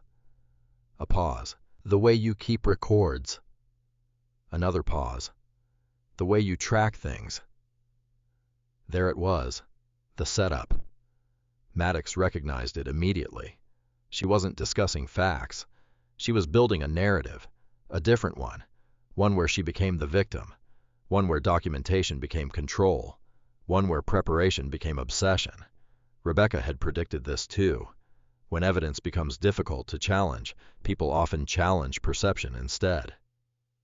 Vanessa leaned back. "I could tell people you're financially controlling." Maddox said nothing. She continued. "I could tell people you're obsessed." Still nothing. "I could tell people you're trying to punish me." The room became quiet. Very quiet. Then Maddox reached into his pocket, placed his phone gently on the table. Face up, recording indicator visible, legally. Missouri allowed one-party consent recording. Rebecca had made sure he understood every relevant law weeks earlier. Vanessa stared at the phone. The silence lasted several seconds. Then something interesting happened. She stopped talking, immediately. Because accusations thrive in darkness, documentation creates sunlight. Maddox picked up the phone, not triumphantly, casually, then stood. The conversation ended. Again. That evening, Rebecca called. The legal filings were working. The title company remained frozen. The escrow company remained frozen. No money had moved. No ownership had changed. The cabin remained protected. For now. But Rebecca sounded cautious. "They're cornered." Maddox sat alone in the living room.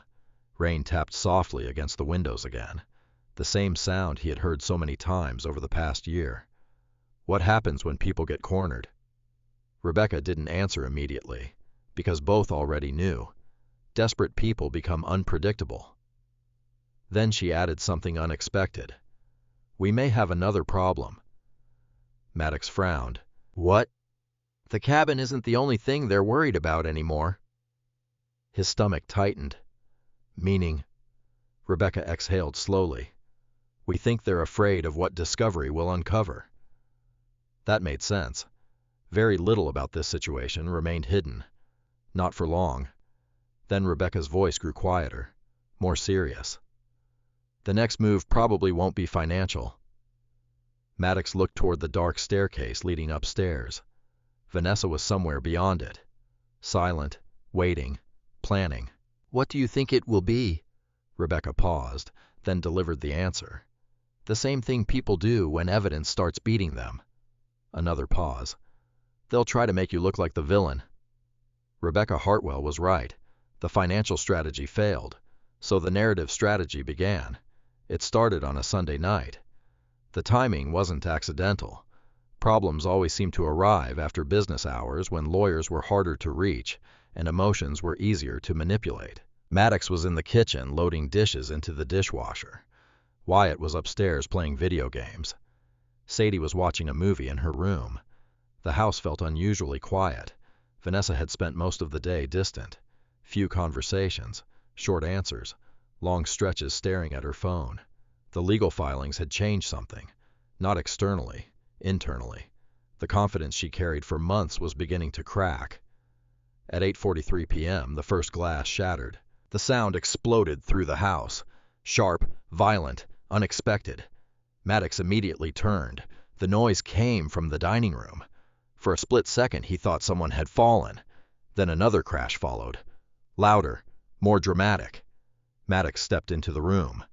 Vanessa stood near the dining table. Broken glass scattered across the hardwood floor. A wine glass lay shattered beside her. Another sat in pieces near the wall. For a moment, neither spoke. Maddox simply looked, not at Vanessa, at the room, at the scene, at the details. Years of managing logistics problems had taught him something useful. Chaos often looked random. Real chaos rarely was. Then Vanessa screamed. The sound startled even him. "Get away from me!" Maddox stopped moving immediately. The words hung in the air. Upstairs, a door opened. Footsteps. Wyatt. Maddox looked toward the staircase, then back toward Vanessa. Something clicked into place. Rebecca's warning. "They'll try to make you look like the villain." The realization arrived instantly. Vanessa wasn't reacting. She was performing. Maddox took 3 slow steps backward, then stopped. "Wyatt," he called calmly. "Stay upstairs." His son appeared at the landing, confused, looking down. Vanessa continued crying. Louder now, more dramatic. The performance intensified. Then she reached for her phone and dialed.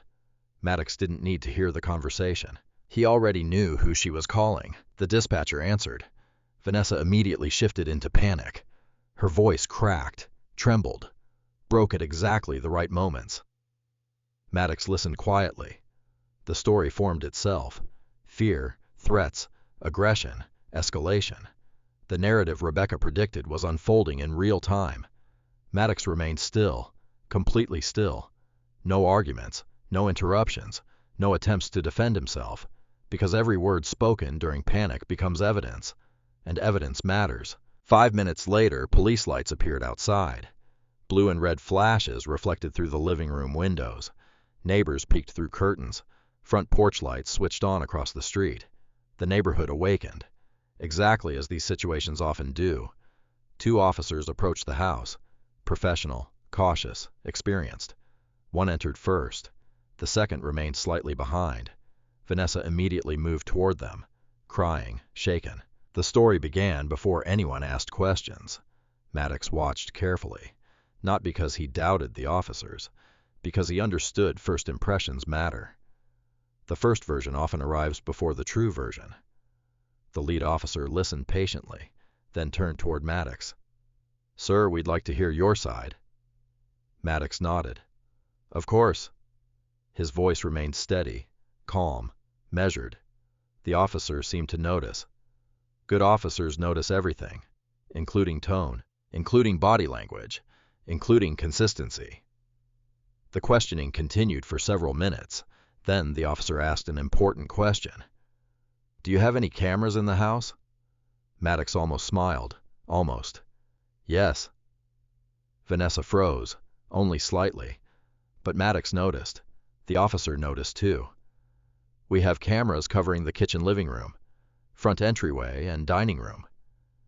Silence followed, a long silence. Then the officer asked, "Can we review the footage?" Vanessa's expression changed, only briefly, but enough. The confidence disappeared. For the first time that evening, uncertainty appeared. 20 minutes later, everyone stood around the dining room monitor. The video began playing, timestamp visible, clear footage, no ambiguity, no interpretation required. Facts. The recording showed Vanessa entering the room alone, then lifting a wine glass, then smashing it against the wall. Deliberately, not accidentally, not during an argument, not while defending herself. Deliberately. The second glass followed seconds later. Then came the screaming. The officers watched quietly. Nobody spoke. The footage continued. No threats, no aggression, no confrontation. Just a woman creating a scene before making a phone call. When the video ended, the room felt different. Reality often changes atmosphere faster than arguments do. The lead officer looked toward Maddox, then toward Vanessa, then back toward the screen. The report writing process became much shorter after that. By 10:15 p.m., the officers were preparing to leave. No arrests, no charges, no protective orders, no emergency removals, only documentation. And documentation wasn't on Vanessa's side. Before leaving, one officer quietly handed Maddox a card. Standard procedure. Professional. Then they were gone. The flashing lights disappeared down the street. The neighborhood returned to normal. But inside the Butler home, something fundamental had changed. The illusion was gone. Not for Maddox, for Vanessa. She now knew something important. Evidence existed everywhere, and evidence wasn't cooperating. The confrontation afterward never happened. Vanessa didn't apologize, didn't explain, didn't defend herself. She simply walked upstairs, closed the bedroom door, and remained there. Maddox slept in the guest room. Not because he felt defeated, because he felt tired, deeply tired. Months of deception, weeks of legal preparation, constant vigilance, even victories carried exhaustion. The next morning brought another surprise. At 6:38 a.m., Maddox received a text from Rebecca. "Call me, immediately." He stepped outside onto the back patio and dialed. Rebecca answered on the first ring. "Something happened." Maddox listened. "Last night." "No." Rebecca paused. "This morning." Her voice sounded serious, not panicked. Serious. "What is it?" "We received information that someone contacted your employer." The words landed heavily. Maddox looked across the yard. Frost covered the grass. The neighborhood remained quiet. "My employer, yes." Another pause. "We think they're changing targets." Of course they were. The cabin stalled. The police report failed. The narrative collapsed.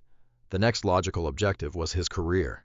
Reputation, income, credibility. Rebecca continued. We don't know exactly what's been said yet, but we know contact was made. Maddox closed his eyes briefly, not out of fear, out of recognition. The pattern remained consistent. Whenever one avenue closed, another opened. The objective never changed, only the method. Later that morning, he drove to Midwest Cold Chain Solutions. The familiar warehouse appeared unchanged. Trucks moved through loading docks. Employees crossed parking lots carrying coffee cups. Operations continued normally, yet something felt different. His badge swipe seemed louder. The elevator ride felt longer. And when he reached his office, a message waited. Please report to Human Resources, 10:00 a.m. No explanation, no details, just a meeting request. Maddox set down his briefcase, looked out across the warehouse floor. Forklifts moved between refrigerated trailers. Everything appeared ordinary, but ordinary was becoming increasingly rare. At exactly 10:00 a.m., he walked toward HR. The corridor felt strangely quiet. Each step echoed slightly. The conference room door stood open. Inside sat an HR manager, a company attorney, and Marlene Brooks, the division executive who had supervised Maddox's career for nearly a decade. Nobody smiled. Nobody looked angry either. Just serious, professional, concerned. Marlene gestured toward an empty chair. Maddox. Her voice remained calm. We need to discuss a complaint that was submitted this morning. The door closed behind him, and for the first time since this began, the battle was about to leave his home and enter his career. The conference room smelled faintly of coffee and printer toner. Maddox Butler took a seat without speaking. Across the table sat three people. Jenna Collins from Human Resources, a corporate attorney named Victor Lang, and Marlene Brooks. Marlene had overseen operations across multiple Midwest facilities for nearly 15 years. She wasn't easily rattled, yet this meeting clearly mattered. Jenna opened a folder. We received a complaint this morning. Maddox nodded once. No surprise. Rebecca had already warned him. The timing was almost predictable. The legal pressure around Vanessa and Brandon increased. The police narrative failed. The cabin stalled. Now came the professional attack. Jenna continued. The complaint alleges misuse of company resources. Maddox remained silent. Specifically, Victor answered. It claims you've been using company equipment and tracking systems to monitor private individuals. There it was. Exactly the kind of accusation Rebecca predicted. Take legitimate documentation, reframe it, turn preparation into surveillance, turn caution into obsession, turn evidence into misconduct. Maddox leaned back slightly. Do you know who submitted it? Jenna exchanged a glance with Victor. The complaint was anonymous. Of course it was. Anonymous complaints carried advantages. They created suspicion without accountability. But anonymous didn't mean invisible. Not in Maddox's experience, and not in Marlene's. For several seconds, nobody spoke. Then Marlene broke the silence. Maddox? He looked at her. Before we go any further, I want you to explain exactly what's happening. Her tone wasn't hostile. It wasn't defensive either. It sounded practical, like a manager attempting to understand a supply chain problem, which in a way she was. Maddox began at the beginning. Not the affair, not the marriage, the documentation, the forged signatures, the property dispute, the legal investigation, the fraudulent financial activity. He explained carefully, chronologically, without exaggeration, without emotional commentary, facts only. The same approach he used during operational incident reviews. By the time he finished, nearly 40 minutes had passed. Victor Lang had stopped taking notes halfway through. Instead, he listened. Marlene listened too. The room felt different now, more focused, less suspicious. Then Victor asked the question Maddox expected. Can you prove you didn't misuse company resources? Maddox nodded. Yes. The answer arrived so quickly that everyone noticed. Because preparation changes confidence. Maddox opened a folder, then another, then another. Documents appeared across the table. GPS records, vehicle logs, dispatch reports, conference registrations, travel authorizations, maintenance records, time-stamped company data, everything organized, everything indexed, everything verified. Victor spent several minutes reviewing the materials, then looked up. What exactly am I looking at, Afanor? Maddox pointed toward a specific set of dates. The dates connected to the forged documents. Victor followed the timeline, then froze. The significance became obvious. Every forged signature connected to periods when Maddox's location could be independently verified. Work travel, conference attendance, vehicle activity, access logs, security records. The data didn't merely support his story, it reinforced it. Marlene leaned forward, her eyes narrowed. Wait. She looked toward Victor. Check Kansas City. Victor opened another document, then another, then another. The room grew quiet, because the evidence lined up perfectly. Hotel check-in, conference registration, company vehicle GPS, fuel purchases, parking records. The timestamps matched, the locations matched, everything matched. The same day Trevor Dean supposedly witnessed Maddox signing legal paperwork in St. Louis. Maddox was physically in Kansas City, over 4 hours away. Victor slowly removed his glasses, then placed them on the table.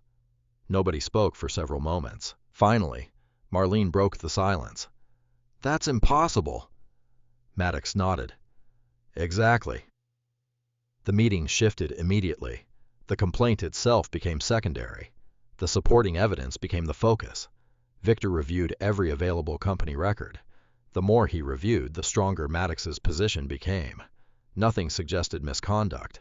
Nothing suggested abuse of company systems. Nothing suggested improper surveillance. Instead, the records suggested something entirely different. They suggested Maddox had become the victim of a coordinated effort. By noon, the meeting had transformed completely. Instead of investigating him, the company was helping him. Not emotionally, professionally, which was far more valuable. Marlene stood near the conference room window, looking out across the warehouse yard, then turned back toward him. Why didn't you tell us sooner? The question carried no accusation, only curiosity. Maddox answered honestly. Because I wanted evidence before explanations. Marlene laughed quietly, the first genuine laugh of the meeting. That's probably the most operations director answer I've ever heard. The tension eased slightly. Then Victor asked another question. Your attorney knows about all this? Yes. Good. Victor nodded slowly. Because I think she's going to want these records. That statement mattered. A lot. Company-generated location data carries weight. More weight than personal testimony. More weight than memory. Computers don't forget. Systems don't improvise. Timestamps don't become emotional. The GPS records alone created enormous problems for anyone defending the forged signatures. Marlene eventually ended the meeting. Not with warnings, not with disciplinary actions, with support. If legal needs anything, she said, we'll cooperate. Maddox thanked her, then returned to his office. For the first time in months, one battlefield felt secure, but only one. The larger war continued. That afternoon, Rebecca called. Maddox immediately forwarded the company records. Within an hour, she called back, and for the first time since he hired her, she sounded genuinely excited. This is excellent. That good. Better.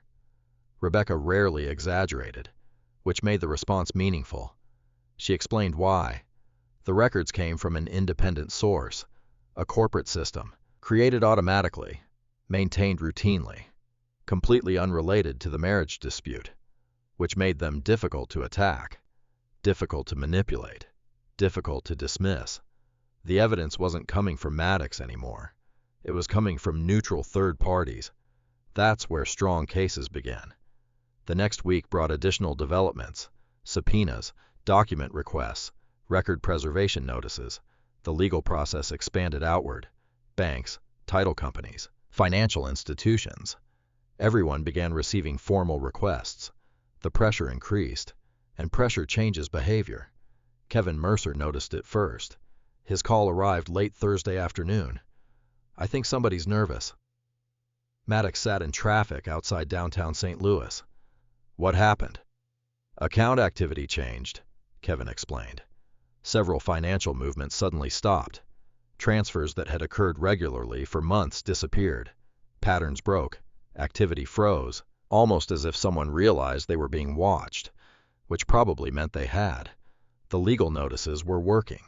People were adjusting, trying to protect themselves, trying to limit exposure, trying to reduce damage. Unfortunately for them, timing matters. Stopping today doesn't erase yesterday. Kevin continued tracing historical records, and the deeper he dug, the more interesting things became.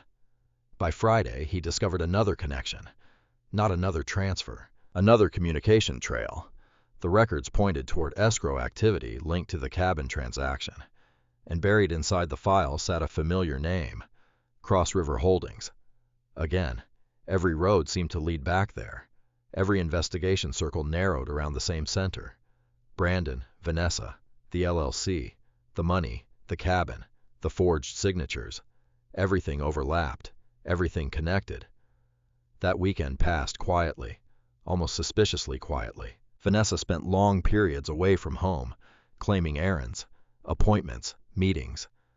Maddox stopped asking questions.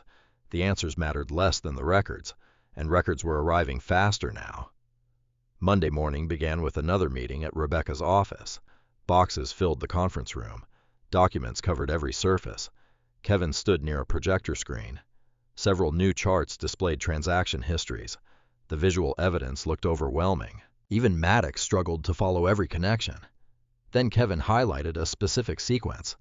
The room immediately grew silent, because the sequence explained everything. Money flowed from family resources into shell expenses, through intermediary entities, toward property-related accounts, and eventually toward escrow structures. The path wasn't complete, but it was visible. For the first time, the scheme looked real enough to touch. Rebecca folded her arms. What happens if we get the remaining records? Kevin answered immediately. We stop guessing. A long pause followed. Then Rebecca nodded. Good. Maddox watched both of them. Months ago, he had been alone, just a husband staring at suspicious documents. Now professionals were assembling the truth piece by piece, and the truth was becoming difficult to hide. Before leaving, Rebecca pulled him aside. Her voice lowered. There will be depositions. Maddox nodded. He expected that. Vanessa, too. Yes. Brandon. Absolutely. Rebecca paused, then smiled slightly. Not warmly, not cruelly. The smile of someone who understood evidence. The smile of someone who knew where the facts were leading. Then she delivered a sentence Maddox wouldn't forget. People can manage a lie in conversation. She gathered another stack of records. But depositions don't care about confidence. A pause. They care about documents. The depositions took place on a gray Thursday morning in downtown St. Louis. Rain streaked across the windows of the law office conference center. The city looked muted beneath low clouds. Inside, everything felt sharper, more focused, more dangerous, because conversations could be manipulated, stories could be adjusted. But sworn testimony created consequences. Maddox Butler arrived 20 minutes early. Rebecca Hartwell was already there. Several bankers' boxes lined one wall. Folders filled the conference table. Kevin Mercer sat nearby reviewing financial summaries one final time. Nobody appeared nervous. Prepared people rarely do. Rebecca looked up as Maddox entered. You ready? Maddox nodded. As ready as documents can make me. A faint smile crossed her face. Good answer. The morning began with procedural matters, introductions, ground rules, legal advisories. Then the questioning started. Vanessa went first, not because she requested it, because Rebecca requested it, strategically. People often reveal the most when they still believe they control the narrative. Vanessa entered the conference room looking composed. Professional, confident, dark blazer, neatly organized notes, the appearance of someone prepared. Maddox watched through the observation room monitor. For a moment, she looked exactly like the woman everyone else saw. Reasonable, collected, trustworthy. Then the questions began. Rebecca started gently. Background information, marriage timeline, household finances, family responsibilities, simple topics, comfortable topics. Vanessa answered smoothly. The confidence remained. The rhythm remained. Everything appeared under control. Then Rebecca changed direction. When did you reconcile with Mr. Butler after the affair? Vanessa answered immediately. Rebecca asked about counseling, communication, trust building, transparency. Again, Vanessa answered confidently. Then Rebecca placed a document on the table. The first document, a beneficiary modification form. The confidence dimmed slightly. Not much, just enough. Rebecca asked about it. Vanessa explained.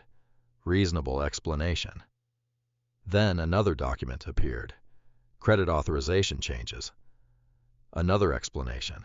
Then another. Insurance modifications. Another explanation. One by one, the documents arrived.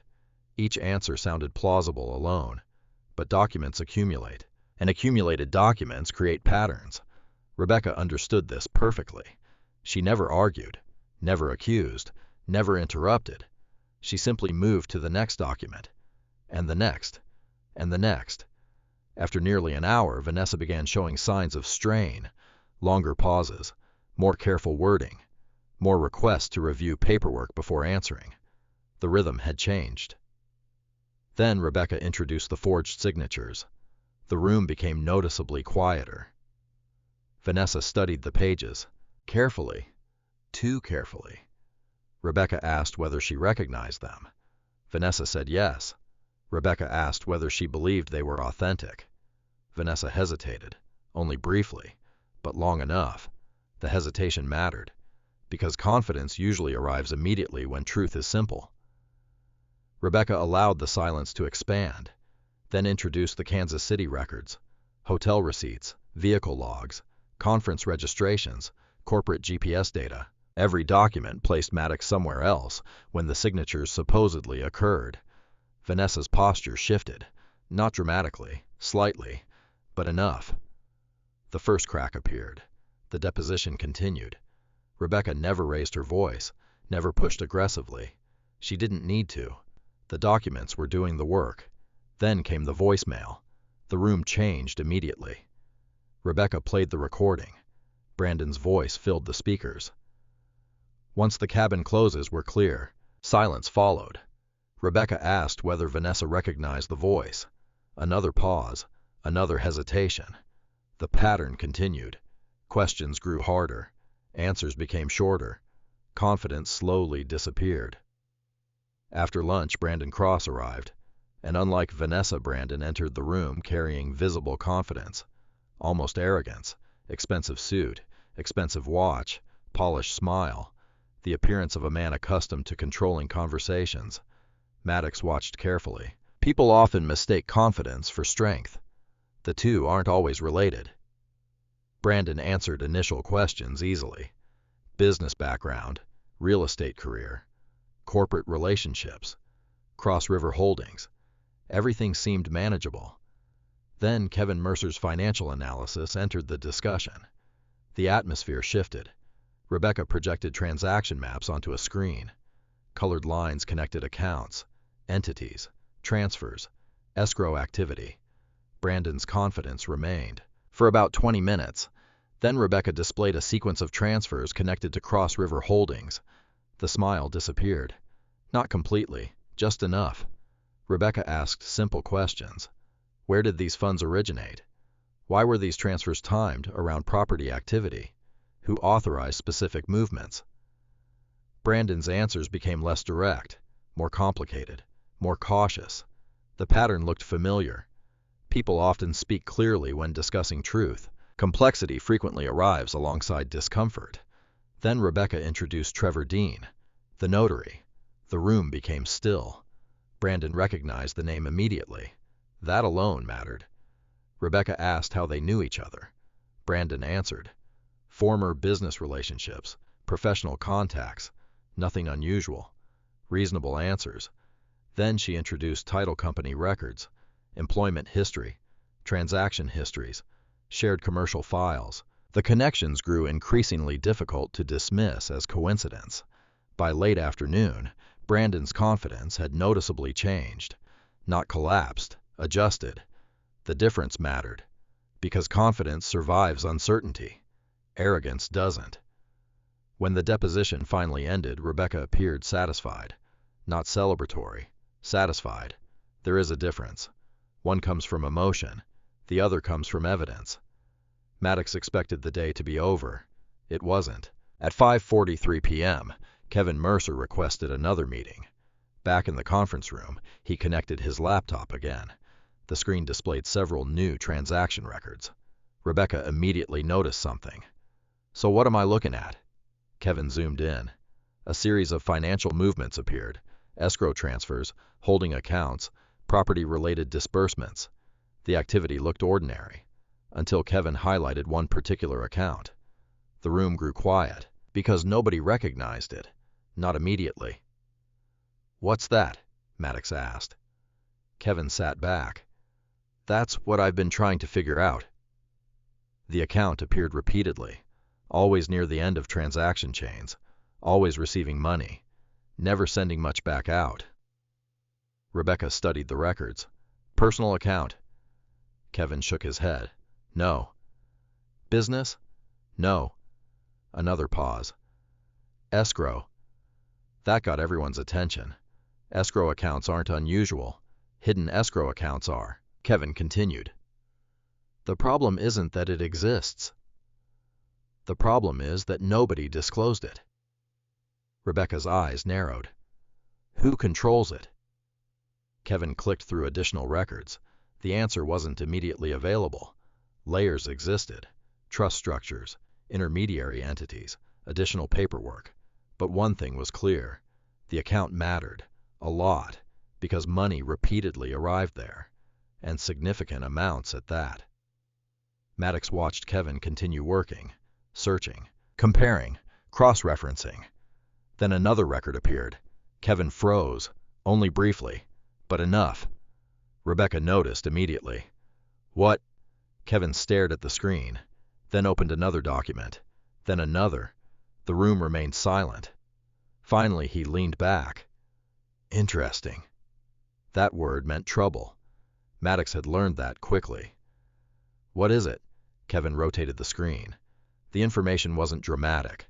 No giant transfer, no smoking gun. Something smaller, yet somehow more important.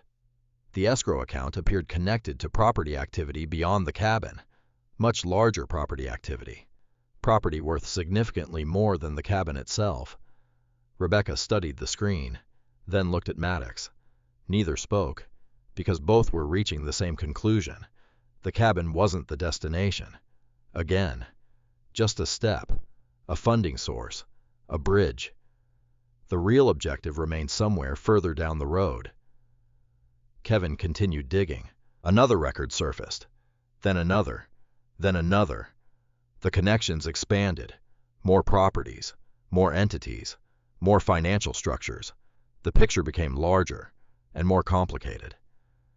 Then Kevin found something that changed the room completely.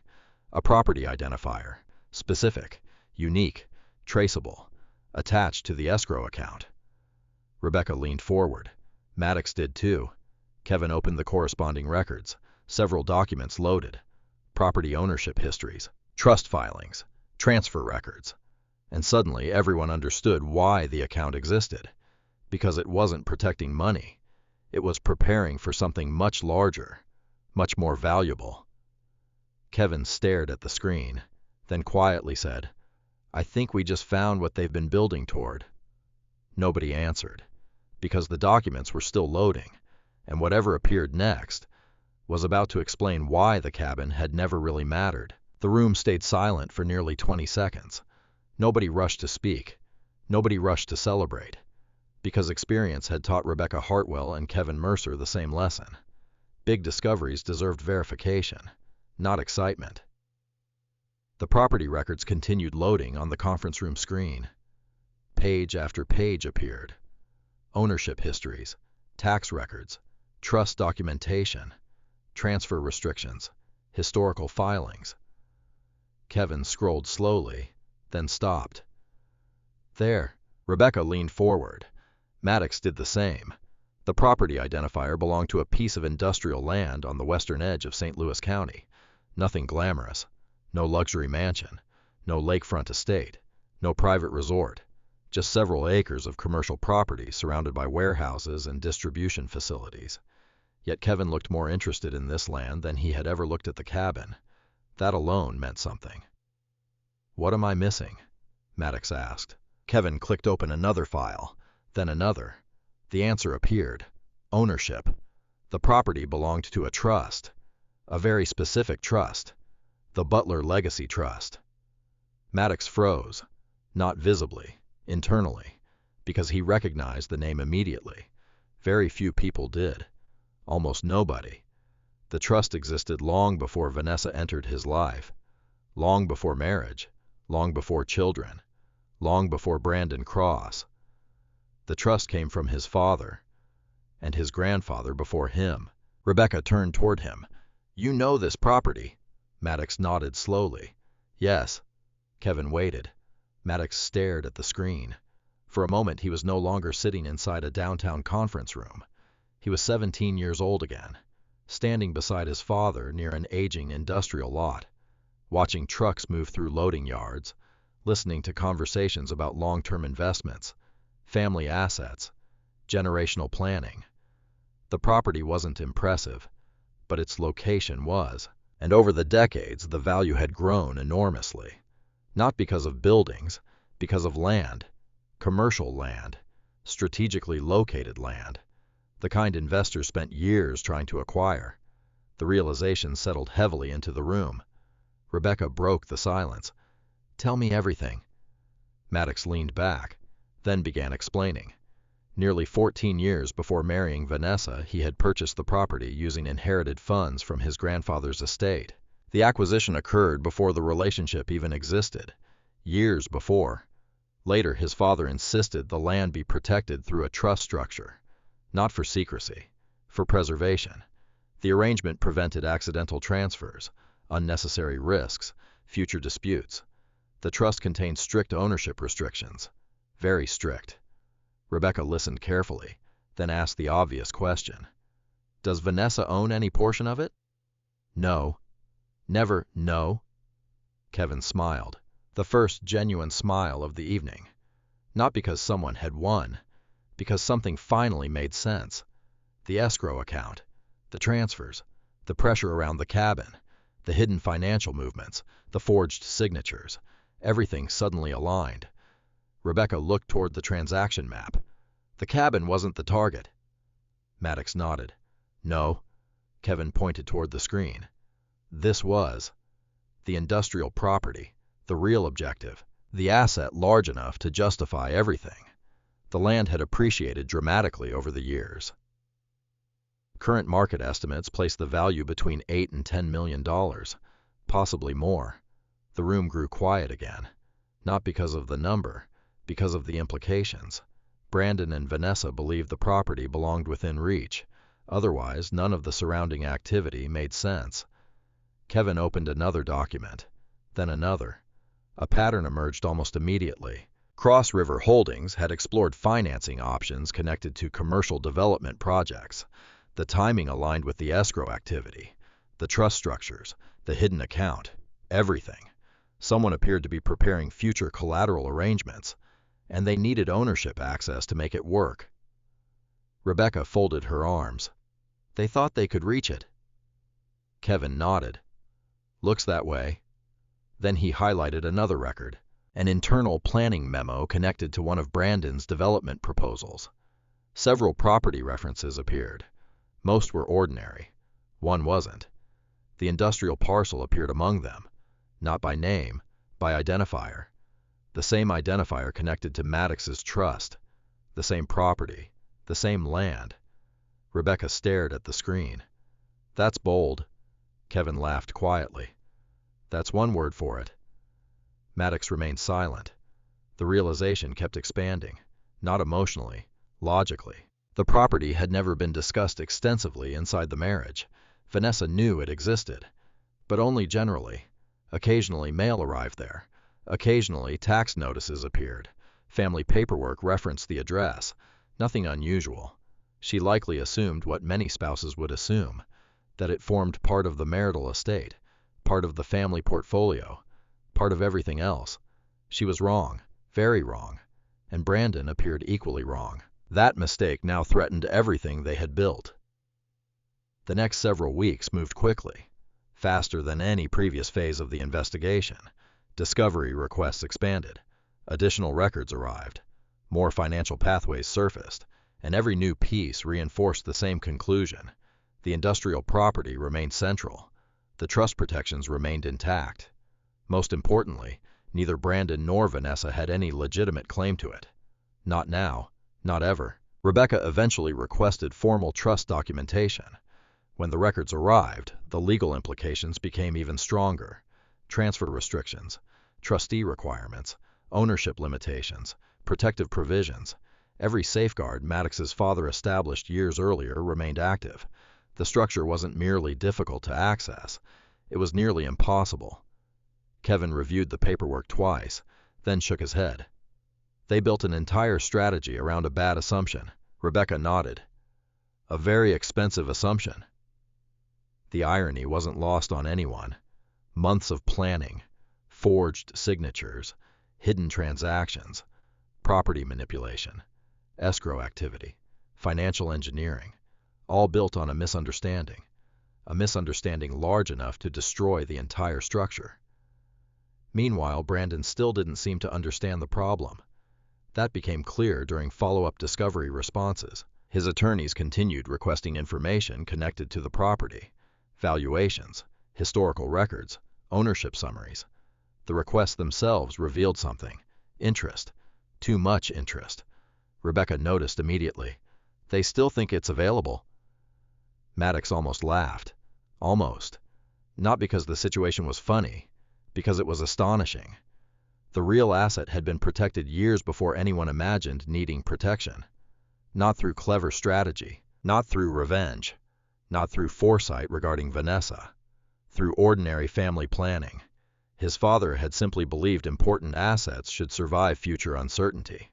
Now that decision was becoming priceless. One afternoon, Rebecca received a call from opposing counsel. The conversation lasted less than 15 minutes. Yet afterwards, she walked directly into the conference room, where Maddox and Kevin were reviewing documents. Her expression said everything. "What happened?" Kevin asked. Rebecca sat down slowly, then opened her notebook. "They finally figured it out."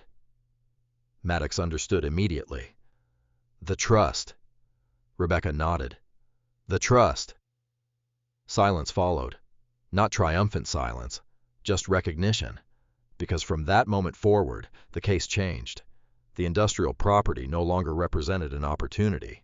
It represented a dead end. Every path leading toward it was blocked. Every assumption supporting it collapsed. Every future plan connected to it became worthless. Kevin leaned back. "Brandon won't like that." "No." Rebecca's answer came instantly. "He won't." The following week confirmed it. Discovery communications became more aggressive. Questions became sharper. Requests became broader. People often react poorly when years of planning disappear, especially when millions of dollars disappear with them. Yet none of it changed the facts. The trust existed. The protections existed. The ownership history existed. Documents remained stubbornly indifferent to disappointment. That evening, Maddox drove alone to the industrial property. The sun was setting. Orange lights stretched across loading yards and warehouse roofs. Trucks moved slowly through the surrounding district. Everything looked ordinary, unremarkable, practical. He parked near the entrance and stepped outside. Cold air moved through the lot. For several minutes he simply stood there, looking, thinking, remembering. His father had walked this same ground decades earlier, never imagining the role it would one day play, never imagining it would become the piece nobody could steal. Maddox looked toward the distant warehouses, then back toward the fading sunlight. The property wasn't saving him. The documents were. The truth was.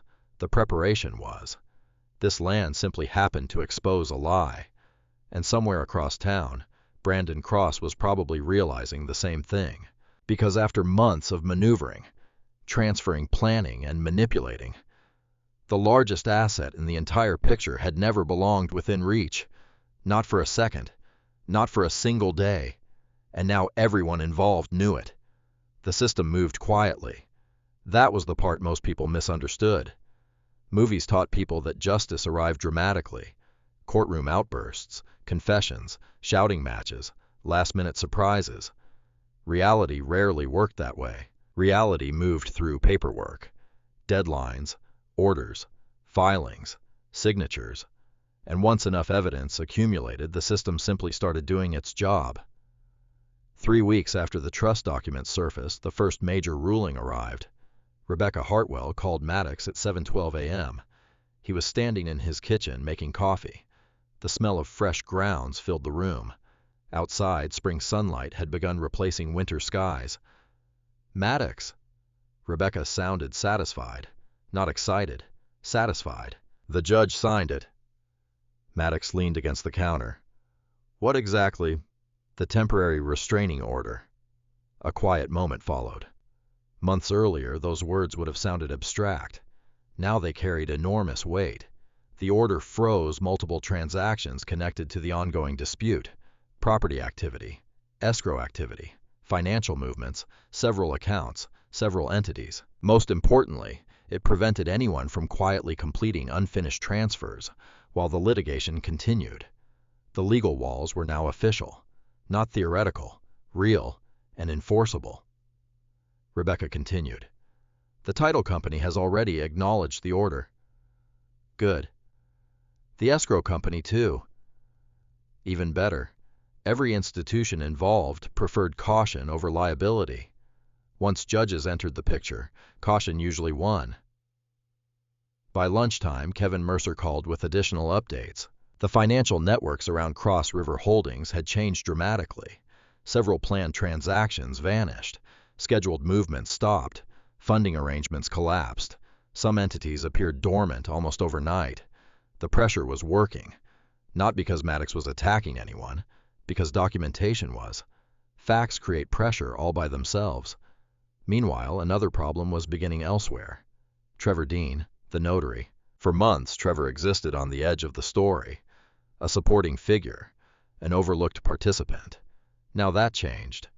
The title company employing Trevor launched its own internal review. Not because they suddenly cared about Maddox, because they cared about themselves. Businesses protect themselves, especially when fraud allegations appear. Internal emails were collected, review teams assembled, records preserved. The company wanted answers before regulators started asking questions. And once employees begin protecting themselves, information tends to move fast. Rebecca received copies of several internal communications. Nothing explosive, no dramatic confession, no smoking gun. Something more valuable. Patterns, questions, concerns. One manager questioning unusual paperwork, another asking for clarification, a third requesting verification that apparently never arrived. Small details. Important details. The kind juries notice. The kind judges remember. The kind attorneys love. By early summer, the consequences expanded further. Brandon Cross finally experienced something he couldn't charm his way around: professional scrutiny. The Missouri Real Estate Commission opened a review. Temporary, administrative, routine, at least officially. Unofficially, everyone understood what it meant. Licenses don't like controversy, especially financial controversy, especially documentation-related controversy, especially when multiple investigations overlap. Brandon wasn't found guilty of anything. Not yet. But uncertainty alone carried consequences. Clients noticed. Investors noticed. Business partners noticed. Questions appeared. And questions travel quickly through professional circles. Maddox learned about the developments through Rebecca. Not gossip, not rumors. Documents. Always documents. That pattern continued. Again and again. Evidence replaced speculation. Facts replaced accusations. Paper replaced emotion. One Saturday morning, Maddox sat in the bleachers watching Wyatt's baseball game. The weather was perfect. Blue sky, mild temperature, fresh-cut grass. Parents filled the stands. Children ran across the field. For 2 hours, none of the legal battles mattered. Just baseball, just family, just normal life. The experience felt strangely unfamiliar, because peace had become rare. Wyatt hit a double in the 4th inning. Sadie cheered louder than anyone. Maddox smiled, a genuine smile, not forced, not strategic, real. The moment lasted only seconds, but it mattered, because the purpose of the fight was never winning. It was protecting moments like this. The legal process continued moving. Quietly, steadily. The following month brought another hearing. Nothing dramatic happened. No shouting. No confrontation. No television-worthy speeches. Just lawyers presenting documents. Judges reviewing records. Questions receiving answers. The machinery of justice operating exactly as designed. Afterward, Rebecca met Maddox outside the courthouse. She carried 3 folders and a cup of coffee. "You know what's interesting?" Maddox looked at her. "What?" "They've stopped arguing about the trust." That mattered. A lot. Because arguments disappear when evidence becomes overwhelming. The trust documentation existed. The ownership history existed. The inheritance records existed. Fighting reality becomes expensive, eventually, and increasingly pointless. "What are they arguing now?" Maddox asked. Rebecca smiled faintly. "Mostly damage control." That answer stayed with him, because it summarized everything. Months earlier, Vanessa and Brandon operated from confidence. Now they operated from containment, trying to limit losses, trying to reduce exposure, trying to survive consequences. The difference was enormous. Later that week, Maddox drove to Lake of the Ozarks, alone. The cabin remained exactly where it belonged. Morning sunlight reflected across the water. The dock creaked softly beneath a light breeze. Everything felt unchanged, yet everything had changed. He unlocked the front door, walked inside. The familiar scent of cedar greeted him. Family photographs remained on the walls. Fishing trophies remained on shelves. His father's old chair remained near the window. The cabin wasn't special because of money. Never had been. That was the point. People who only saw assets missed value. The two aren't always the same thing. Maddox spent several hours there. No phone calls, no legal discussions, no financial records. Just quiet. Sometimes quiet becomes necessary, especially after long periods of conflict. When he returned to St. Louis, another hearing date had been scheduled. This one mattered, more than the others. Rebecca described it simply. "The court wants explanations." Not arguments, explanations. The distinction mattered. The judge wanted detailed accounting, transaction histories, authorization records, financial pathways. Questions would require answers, and documents would require explanations. The burden was shifting, not toward Maddox, away from him. By August, Vanessa looked different, not physically, emotionally. The confidence was gone. The certainty was gone. Months of pressure had changed the atmosphere around everything. Communication became limited. Conversations became practical. The marriage itself existed mostly on paper now, a structure waiting for final resolution. Yet Maddox never celebrated. That surprised some people. Even Rebecca noticed. One afternoon she asked him directly, "Aren't you relieved?" Maddox considered the question, then answered honestly, "Relief isn't the same as happiness." Rebecca nodded. She understood. Because legal victories rarely restore what betrayal destroys. They simply prevent further damage. Nothing more. Nothing less. The final pretrial hearing arrived in early September. The courtroom remained quiet, professional, predictable. Just another day inside the system.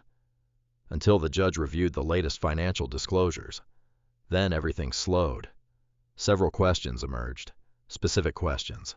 Detailed questions. Questions connected to transactions nobody wanted to explain. The judge requested additional documentation, additional testimony, additional accounting. Deadlines were assigned, requirements established. The process moved forward, methodically, relentlessly. Afterward, Rebecca walked beside Maddox toward the parking garage. Neither spoke immediately. The city traffic echoed between surrounding buildings. Finally, Maddox asked, "What happens now?" Rebecca adjusted the folders beneath her arm. "Now," she glanced toward the courthouse behind them. "Now, they have to explain every dollar." That answer mattered, because stories can be flexible. Numbers aren't. Documents aren't. Timelines aren't. And for nearly 2 years, Maddox had been collecting all three. As they reached the garage entrance, Rebecca stopped, then added one final observation.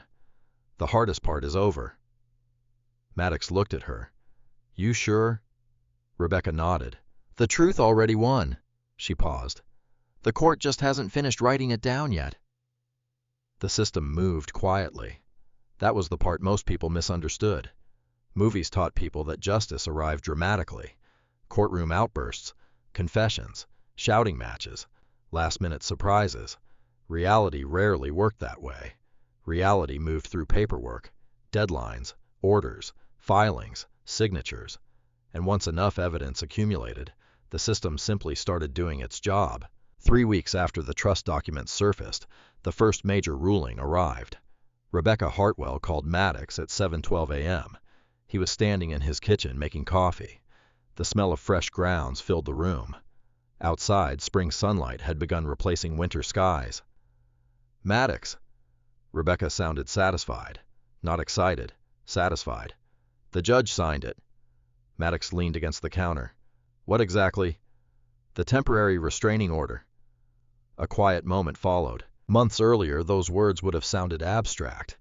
Now they carried enormous weight. The order froze multiple transactions connected to the ongoing dispute: property activity, escrow activity, financial movements, several accounts, several entities. Most importantly, it prevented anyone from quietly completing unfinished transfers while the litigation continued. The legal walls were now official, not theoretical, real, and enforceable. Rebecca continued. "The title company has already acknowledged the order." "Good. The escrow company, too." "Even better. Every institution involved preferred caution over liability. Once judges entered the picture, caution usually won. By lunchtime, Kevin Mercer called with additional updates. The financial networks around Cross River Holdings had changed dramatically. Several planned transactions vanished. Scheduled movements stopped. Funding arrangements collapsed. Some entities appeared dormant almost overnight. The pressure was working. Not because Maddox was attacking anyone, because documentation was. Facts create pressure all by themselves. Meanwhile, another problem was beginning elsewhere. Trevor Dean, the notary. For months, Trevor existed on the edge of the story, a supporting figure, an overlooked participant. Now that changed. The title company employing Trevor launched its own internal review, not because they suddenly cared about Maddox, because they cared about themselves. Businesses protect themselves, especially when fraud allegations appear. Internal emails were collected, review teams assembled, records preserved. The company wanted answers before regulators started asking questions. And once employees begin protecting themselves, information tends to move fast. Rebecca received copies of several internal communications. Nothing explosive, no dramatic confession, no smoking gun. Something more valuable: patterns, questions, concerns. One manager questioning unusual paperwork, another asking for clarification, a third requesting verification that apparently never arrived. Small details, important details, the kind juries notice, the kind judges remember, the kind attorneys love. By early summer, the consequences expanded further. Brandon Cross finally experienced something he couldn't charm his way around: professional scrutiny. The Missouri Real Estate Commission opened a review. Temporary, administrative, routine, at least officially. Unofficially, everyone understood what it meant. Licenses don't like controversy, especially financial controversy, especially documentation-related controversy, especially when multiple investigations overlap. Brandon wasn't found guilty of anything. Not yet. But uncertainty alone carried consequences. Clients noticed. Investors noticed. Business partners noticed. Questions appeared. And questions travel quickly through professional circles. Maddox learned about the developments through Rebecca. Not gossip, not rumors. Documents. Always documents. That pattern continued. Again and again. Evidence replaced speculation. Facts replaced accusations. Paper replaced emotion. One Saturday morning, Maddox sat in the bleachers watching Wyatt's baseball game. The weather was perfect. Blue sky, mild temperature, fresh-cut grass. Parents filled the stands. Children ran across the field. For 2 hours, none of the legal battles mattered. Just baseball. Just family. Just normal life. The experience felt strangely unfamiliar, because peace had become rare. Wyatt hit a double in the 4th inning. Sadie cheered louder than anyone. Maddox smiled, a genuine smile, not forced, not strategic, real. The moment lasted only seconds, but it mattered, because the purpose of the fight was never winning. It was protecting moments like this. The legal process continued moving, quietly, steadily. The following month brought another hearing. Nothing dramatic happened. No shouting, no confrontation.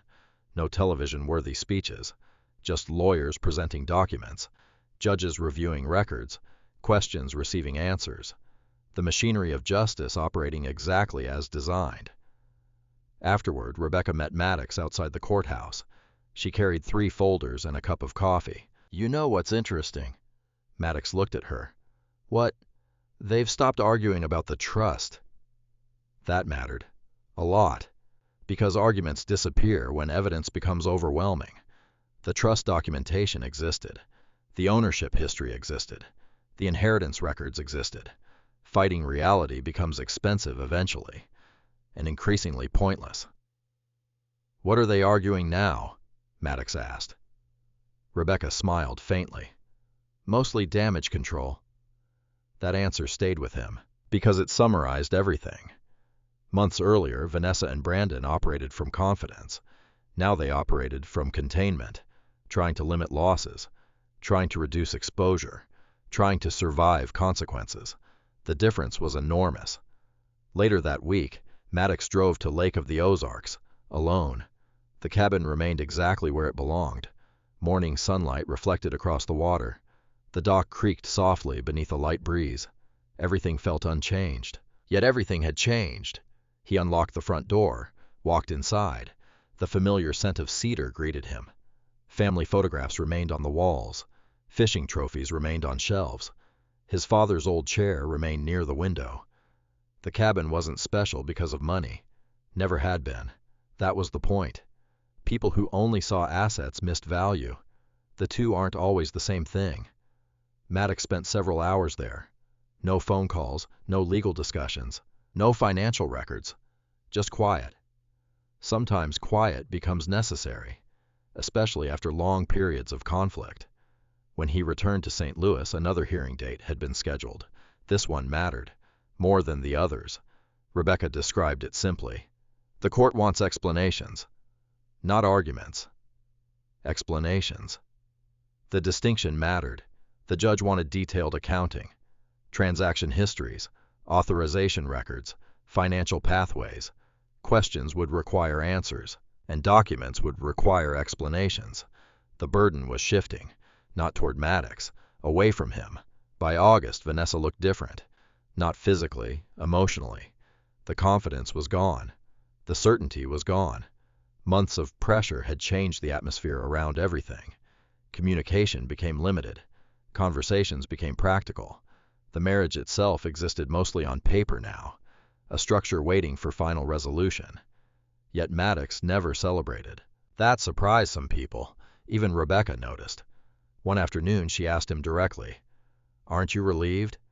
Maddox considered the question, then answered honestly, "Relief isn't the same as happiness." Rebecca nodded. She understood, because legal victories rarely restore what betrayal destroys. They simply prevent further damage. Nothing more, nothing less. The final pretrial hearing arrived in early September. The courtroom remained quiet, professional, predictable, just another day inside the system, until the judge reviewed the latest financial disclosures. Then everything slowed. Several questions emerged, specific questions, detailed questions, questions connected to transactions nobody wanted to explain. The judge requested additional documentation, additional testimony, additional accounting. Deadlines were assigned, requirements established. The process moved forward, methodically, relentlessly.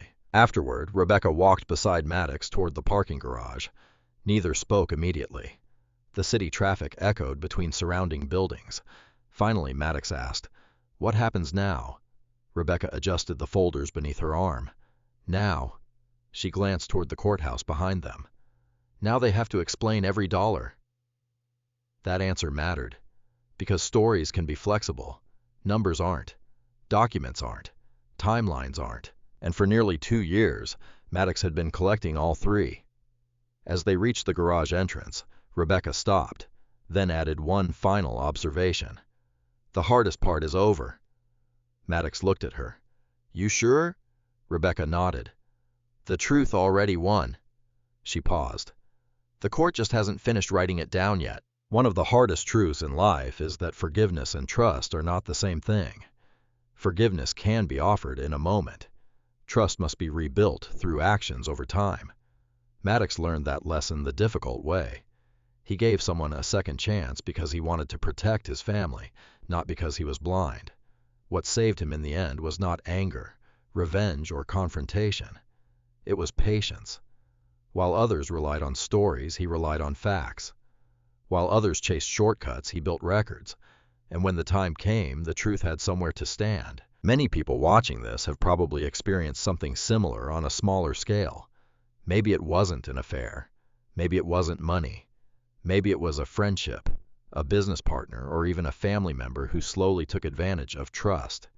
The details may change, but the lesson stays the same. Calm does not mean weakness. Careful preparation does not mean fear.